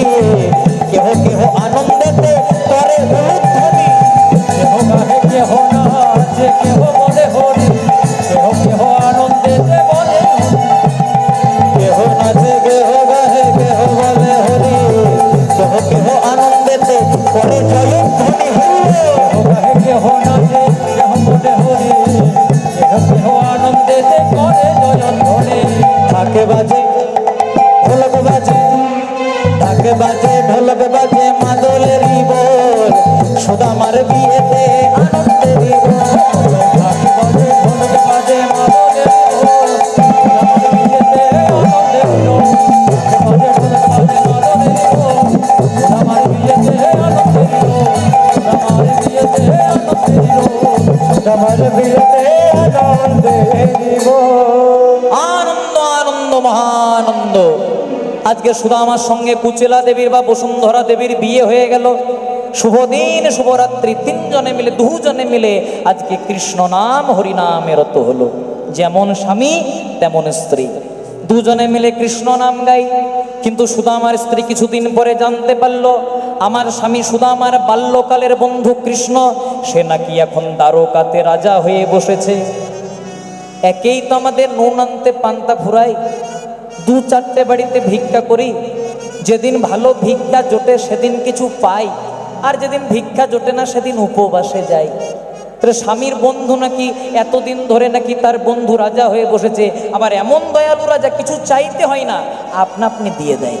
এই স্বামীকে একটু পাঠিয়ে দিই, যদি কিছু যদি আনতে পারে। খুব মন দিয়ে শুনবে মায়েরা, বৃন্দাবনে তখন রাত্রি 12টা, পৌষ মাসের দিন। আচ্ছা, পৌষ মাসে ঠান্ডা থাকে না গরম থাকে? কি থাকে মায়েরা? ঠান্ডা থাকে। পৌষ মাসের দিন রাত্রি 12টা, ভগবান মাথায় কয়েকটা ইট নিয়ে আর পাথর নিয়ে ছুটে ছুটে যাচ্ছে আস্তে। আর দেখা হয়ে গেছে কার সঙ্গে? নারদ মুনির সঙ্গে। নারদ মুনি হাততালি দিতে দেওয়া, প্রভু তোমার অনেক লীলা দেখেছি, কালীয় দমন দেখেছি, মৃত্তিকা ভক্ষণ দেখেছি, ওই এই লীলা তো দেখি নাই। রাত্রি 12টার সময় পৌষ মাসের দিন ইট পাথর নিয়ে কোথায় যাচ্ছ? ভগবান বলছে, নারদ, বৃন্দাবনে আমার একজন ভক্ত আছে গো, ওর নাম মাধব দাস। ও 24 ঘন্টা আমার নাম করে, কিন্তু ওর ভালো ঘর নাই। বর্ষাকালে জল ঢুকে যায়, গ্রীষ্মকালে রোদ ঢুকে যায়। তাই ও যখন আমার 24 ঘন্টা নাম করে, ওর জন্য আমি ভগবান হয়ে নিজে ইট পাথর নিয়ে মাথায় করে নিয়ে ঘর করতে যাচ্ছি। নারদ মুনি বলছে, হ্যাঁ গো প্রভু, এত রাত্রিবেলায় যাওয়ার কি দরকার? পৌষ মাসের দিন এত ঠান্ডা, কালকে সকালে তো যেতে পারতে। তখন ভগবান বলছে, আমার বাবার তো আর ইট ভাটা নাই, আর রড সিমেন্টের দোকানও নাই, এগুলো চুরি করা জিনিস। আর সকালবেলায় চুরি করলে পিঠে উত্তম মধ্যম পড়বে। তার চেয়ে বাবা, আমার ছোটবেলা থেকে নাম ননি চোরা মাখন চোরা, চুরি করতে ভালোবাসি, একটু চুরি করে ভক্তের ঘরটা সেন্টারিং করে দিয়ে চলে আসে। নারদ মুনি মনে মনে চিন্তা করলো, এ তো সামান্য ভক্ত নয়, কারণ যার জন্য ভগবান চুরি করে ঘর করতে যাবে, দেখতে হবে ভক্তরা কেমন। তাই আজকে ভগবান যাওয়ার আগে নারদ মুনি একটা ব্রাহ্মণের বেশ ধরে চলে গেছে। আর যেই না ব্রাহ্মণের বেশ ধরে চলে গেছে, রাত্রি 12টার সময় ওই মাধব দাস উঠানে একটা কাটারি ধার করছে। নারদ মুনি মনে মনে চিন্তা করছে, নে বাবা, ভুল লোকেশনে চলে এলাম নাকি? যে ভক্ত হবে সে আবার কাটারি ধার করবে কেন? হ্যাঁ গো, তোমার নাম কি? আমার নাম মাধব দাস। না না, ঠিক জায়গাতে এসেছে। তা হ্যাঁ গো মাধব দাস, তুমি নাকি এত বড় ভক্ত, তাহলে রাত্রি 12টার সময় কাটারি কেন ধার করছো? তখন ভক্ত কি বলছে দেখুন মা, বলছে, আমার টার্গেট লিস্টে 3 জন আছে। জয় রাধে। 3 জনকে টার্গেট করে রেখে, যদি পাই না বেড়াদেরকে কাটারি দিয়ে শেষ করে দেবো। তখন নারদ মুনি বলছে, তুমি ধন্য ভক্ত, তা কাকে কাকে বাবা মারবে একটু বলো। বলছে, নাম শুনবে? প্রথম জনার নাম ভক্ত প্রহ্লাদ। বলছে, এত বড় নারায়ণের ভক্ত, ওকে মারবে? বলছে, হ্যাঁ ওকে মারবে। বলছে, কেন? বলছে, সবে মাত্র লক্ষ্মী দেবী নারায়ণকে থালা ভর্তি খাবার দিয়ে খেতে দিয়েছি। এবার যেই না নারায়ণ খাবারটা এত দূর এনেছে, মুখ পর্যন্ত যায়নি, এত দূর এনেছে, সেই সময় প্রহ্লাদের বাবা হিরণ্যকশিপু হরিনাম করার অপরাধে প্রহ্লাদকে গরম তেলে চোবাচ্ছে। আর প্রহ্লাদ বলে দিয়েছে, হে নারায়ণ কৃপা করো। আর যেই না বলে দিয়েছে হে নারায়ণ কৃপা করো, নারায়ণ এতদূর খাবারটা আর মুখে নিয়ে যায়নি, খাবারটাকে রেখে দিয়ে প্রহ্লাদকে কৃপা করার জন্য গেছে। তা কেন বাবা প্রহ্লাদ একটু পরে ডাকতে পারলি না? তোর তো ভগবানের কৃপা আছে, মরে তো আর যেতিস না, একটু পুড়তিস তো পুড়, তাকে অন্তত ভগবানের খাবারটা তো হয়ে যাবে। নারদ মুনি মনে মনে চিন্তা করছে, না বড় মাপেরই ভক্ত, ভগবান খাওয়া ছেড়ে এসেছে, তাই বলছে ভক্তকে শেষ করে দেবো। ঠিক আছে, প্রথম জনার নাম না হয় প্রহ্লাদ, দ্বিতীয় জনার কি নাম? বলছে, ওর নাম শুনবে? ও বেটাকে পেলেই হরি বলে এখন। বলছে, ওর কি নাম? বলছে, ওর নাম মহাভারতের অর্জুন। বলছে, সে কি বলছো, অর্জুনকে মারবে? বলছে, অর্জুনকে। বলছে, কেন? বলছে, নীলি কুরুক্ষেত্রের যুদ্ধটাতে কৃষ্ণকে নিজেদের পক্ষে নিলি, আবার রথের ড্রাইভারটাও কৃষ্ণকে করতে হলো। কৃষ্ণ যেমন ড্রাইভার আর অর্জুন যেমন মালিক, বাবুর মতো হয়ে রথের মধ্যে বসলো। আর সবাই যখন অর্জুনের দিকে তীর ছুড়ল, পরমানন্দ গোবিন্দ তার নিজের বক্ষে ধারণ করল। প্রত্যেক দিন কৃষ্ণের কত না যন্ত্রণা হতো, কষ্ট হতো অর্জুনের জন্য। তাই অর্জুনকে যদি পাই ওই বেটাকেও শেষ করব। প্রথম জনার কি নাম বললাম মায়েরা? প্রহ্লাদ। দ্বিতীয় জনার অর্জুন। বলছে আরেকজনা বাকি আছে, ওর কি নাম? বলছে ওই বেটাকে পেলেই 3 টুকরো করব। তাই কাটারিটা বেশি ধার করছে। ওজোর কি নাম? বলছে নাম শুনবে? ওর নাম হলো নারদ। নারদ মনে মনে চিন্তা করছে ভাগ্যে বাবা ব্রাহ্মণ সেজে এসেছিলাম, তা না হলে এতক্ষণে বাসি সাধ্যের মেনু ডিসাইড করে দিত। জয় রাধে। তা নারদকে কেন মারবে? বলছে নারদকে? ও বেটা 24 ঘন্টা নারায়ণ নারায়ণ নারায়ণ খাচ্ছে তাও নারায়ণ, নারায়ণ বসছে তাও নারায়ণ, নারায়ণ লক্ষ্মীর সঙ্গে দুটো গল্প করছে তাও নারায়ণ। যত নারায়ণ নারায়ণ বলে নারায়ণ সব কাজ ছেড়ে ওকে কৃপা করার জন্য যায়। এতক্ষণ নারদের মনে দুঃখ হচ্ছিল, আর দুঃখ হয় নাই মা। যেখানে ভগবান ইট পাথর নিয়ে মাথায় যাচ্ছিল, নারদ আরো কয়েকটা ইট পাথর ভগবানের মাথাতে চাপিয়ে দিয়েছে। নাও প্রভু একা যেও না, কারণ আমিও তোমার সঙ্গে যাব। হরি বল। আমিও তোমার সঙ্গে যাব, আমিও তোমার সঙ্গে যাব, কারণ এমন ভক্ত প্রভু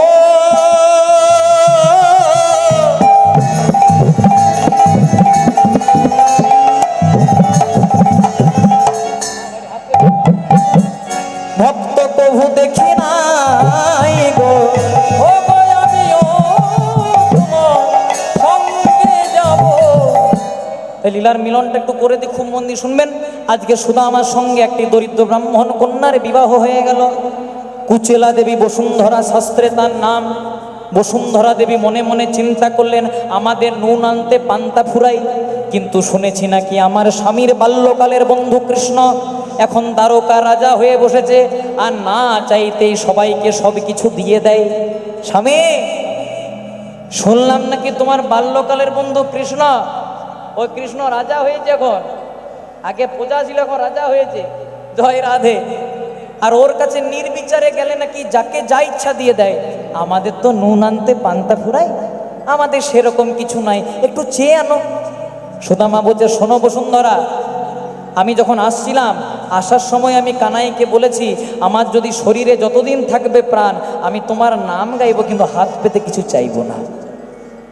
তাই আমি চাইতে পারবো না, কিন্তু হরিনাম কৃষ্ণ নাম বড়ই মধুর, আর যেজন কৃষ্ণ ভজে সে বড়ই চতুর। আপনারা কেউ বোকা নন। জয় রাধে। আপনারা বড় চতুর, আর চতুর আপনারা হয়েছেন বলে আজকে কীর্তন শুনতে পেরেছেন। ভক্ত চতুর হবে, কিন্তু চাতুরালির মূল কেন্দ্রে যেন ভগবত ভক্তিটা বিরাজ করে, এটা আমাদেরকে দেখতে হবে। তাই আজকে একটু ছলনার আশ্রয় করে বসুন্ধরা দেবী বলছে শোনো, তোমার এতদিনের বন্ধু কিছু চাইতে হয় না, একটু দেখে তো এসো কেমন আছে, এতদিন দেখা করো নাই। আর মনে মনে চিন্তা করছে গেলেই তো না চাইতেই দিয়ে দেবে, অন্তত যাক একবার। এবার সুদামা বলছে বসুন্ধরা, আমি তো এতদিন পর যাব, আমার বন্ধু কানাই যদি বলে হ্যাঁ রে কি এনেছিস, আমি কি দেব? তাই বসুন্ধরা দেবী কয়েকটা বাড়িতে ভিক্ষা করতে গেলেন। সবার মন তো আর সমান হয় না, কেউ ছোট চাল দিলেন, কেউ চিড়ে দিলেন। চালগুলোকে ভেজে মুড়ি হলো, আর চিড়ে নিয়ে আজকে মনের আনন্দে দ্বারকার পথে চলে যাচ্ছে। আর মুখে শুধু একটাই নাম, মুখে কৃষ্ণ কৃষ্ণ বলে দুটি বাহু তোলে, কৃষ্ণ কৃষ্ণ বলে দুটি বাহু তোলে। মুখে কৃষ্ণ কৃষ্ণ বলে সুদামা দুটি বাহু তোলে। মুখে কৃষ্ণ কৃষ্ণ বলে সুদামা দুটি বাহু তোলে। দ্বারকার পথে চলে যায়,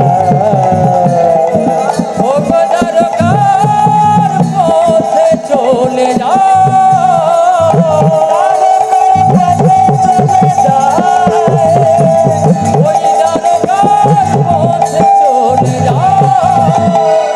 হাতে কর গৃহকাম আর মুখে বল হরি, অনায়াসে পেরিয়ে যাবে পাব সিন্ধু। হাতে কর গৃহকাম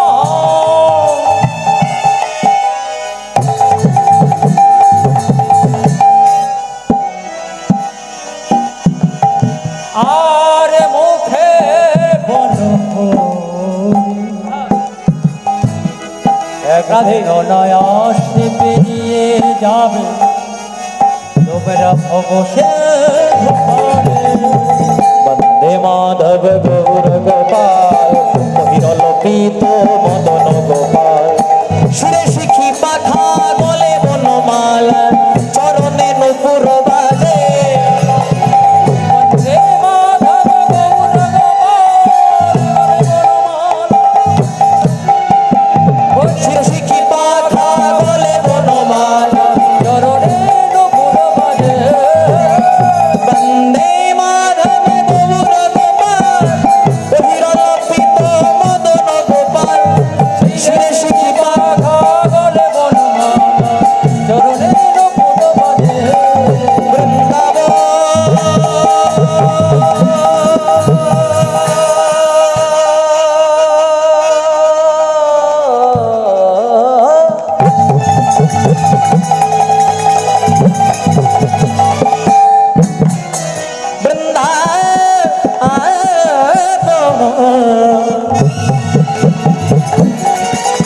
বৃন্দাবন মধুরা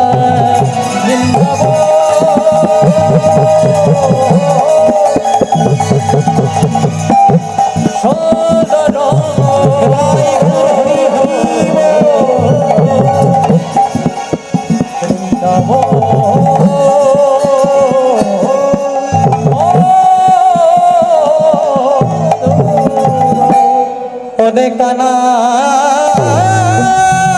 রে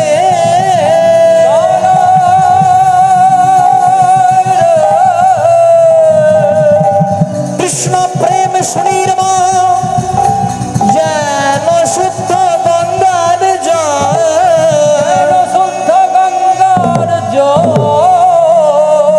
এ প্রেম নিলোকে না হয় নিলোকে না হয় যদি হয় যোগ না হয় বিয়োগ বিয়োগ হইলে কভু না জিয়া হইলে কভু না জিও। পরবর্তী সম্প্রদায় আগত আপনারা কেউ যাবেন না, আমরা এখানে মিলন করব আপনাদের সামনে। এরপরে ভগবান শ্রীকৃষ্ণের অনন্য লীলা আস্বাদন হবে, তারপর সারা রাত্রি আপনারা রাসলীলা শ্রবণ করবেন। একটু কিঞ্চিত কিঞ্চিত চরণ ধুলা মস্তকে দেবেন, যেন এইভাবে সারা জনম কৃষ্ণ নাম নিয়ে থাকতে পারি এবং ভগবানের কাছে প্রার্থনা করি আপনারা যেন কৃষ্ণ ধনে ধনী হতে পারেন। নিতাই গৌর প্রেমানন্দে হরি হরি বল। যেই না সুদামা দ্বারকাতে প্রবেশ করল, ভগবান সুদামাকে পরীক্ষা করার জন্য সুদামার দেহ থেকে তার চলন শক্তি কেড়ে নিল। সুদামাকে উদ্দেশ্য করে ভগবান বললেন, সুদামা আজকে আমি তোকে শেষবারের মতো পরীক্ষা করব। আজকে যেই না সুদামা দ্বারকাতে প্রবেশ করলো, আর চলার মতো শক্তি নাই, শক্তি নাই। একজন দ্বারকার মায়ের চরণ দুটিকে জড়িয়ে ধরে বলল, গো মা গো, আমি বৃন্দাবন থেকে এসেছি, আমার শরীরে শক্তি নাই, তুমি বলে দাও আমি কোথায় গেলে কানাই গোপাল মধুসূদনকে দেখতে পাবো। দেখতে পাবো। সেই মা বলল, এই নামে তো কাউকে চিনি না বাবা, কিন্তু এই যে দ্বারকার অট্টালিকা, ওই দ্বারকার অট্টালিকায় আছেন আমাদের মহারাজ কৃষ্ণচন্দ্র, পারলে তিনিই বলে দিতে পারেন যে তোমার কানাই গোপাল মধুসূদন গিরিধারী ননীচোরা কোথায় আছে। জয় রাধে। এখানে সুদামা, খুব মন দিয়ে শুনবেন মায়েরা, এখানে সুদামা যেই নাচকে প্রবেশ করতে গেছে, দাঁড়িয়ে বলছে, কিধার যাও কি, কোথায় যাবে, তোমার পরিচয় দাও। বলছে, আমরা কৃষ্ণের সঙ্গে দেখা করতে এসেছি। এখানে ব্রজবুলি ভাষায় খুব সুন্দর একটা ভজন আছে, এই ভজন গেয়ে আজকে আমরা লীলা সমাপন করব। সকলে ভালো থাকবেন। সুদামা পরিচয় দিচ্ছে, আরে দ্বার পালো जाके उस कन्हैया से कह दो कि द्वार पे सुदामा गरीब आ गया है। आगे द्वारे पालो, उस कन्हैया से कह दो, द्वारे पे सुदामा गरीब आ गया है। अरे द्वार पालो कन्हैया से कह दो, दर पे सुदामा गरीब आ गया। अरे द्वार पालो कन्हैया से कह दो कि द्वार पे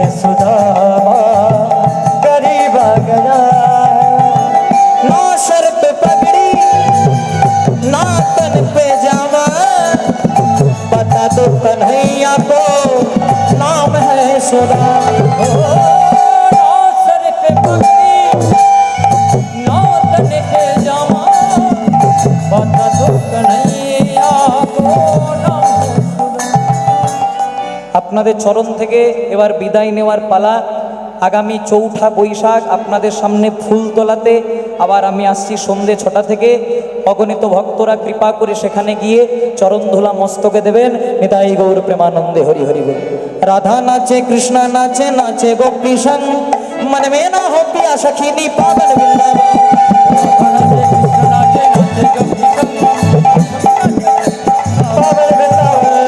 राधा नाचे कृष्णा नाचे नाचे गोपी संग मन में ना हो पिया सखीनी पावन वृंदावन। राधा नाचे कृष्ण नाचे नाचे गोपी संग मन में नाचे पिया सखीनी पावन वृंदावन। रास रचो है राधा के संग काना रास रचो है। राज रज है राधा कृष्ण के काना रास रचो है राधा के संग काना रास रचो रस रच है राधा के संग कानो रस रच है। राधा नाचे कृष्णा नाचे नाचे गोपी संग मन में ना हो पिया सखीनी पावन वृंदावन। राधा नाचे कृष्ण नाचे नाचे गोपी संग मन में नाचे पिया सखीनी पावन वृंदावन। राधे राधे राधे राधे ओ राधे राधे राधे हे राधे राधे राधे राधे राधे हरि बोल। राधे राधे राधे जय राधे जय राधे जय राधे जय राधे हरि जय राधे जय राधे जय राधे जय राधे। भक्त शोने भगवानेर मधुर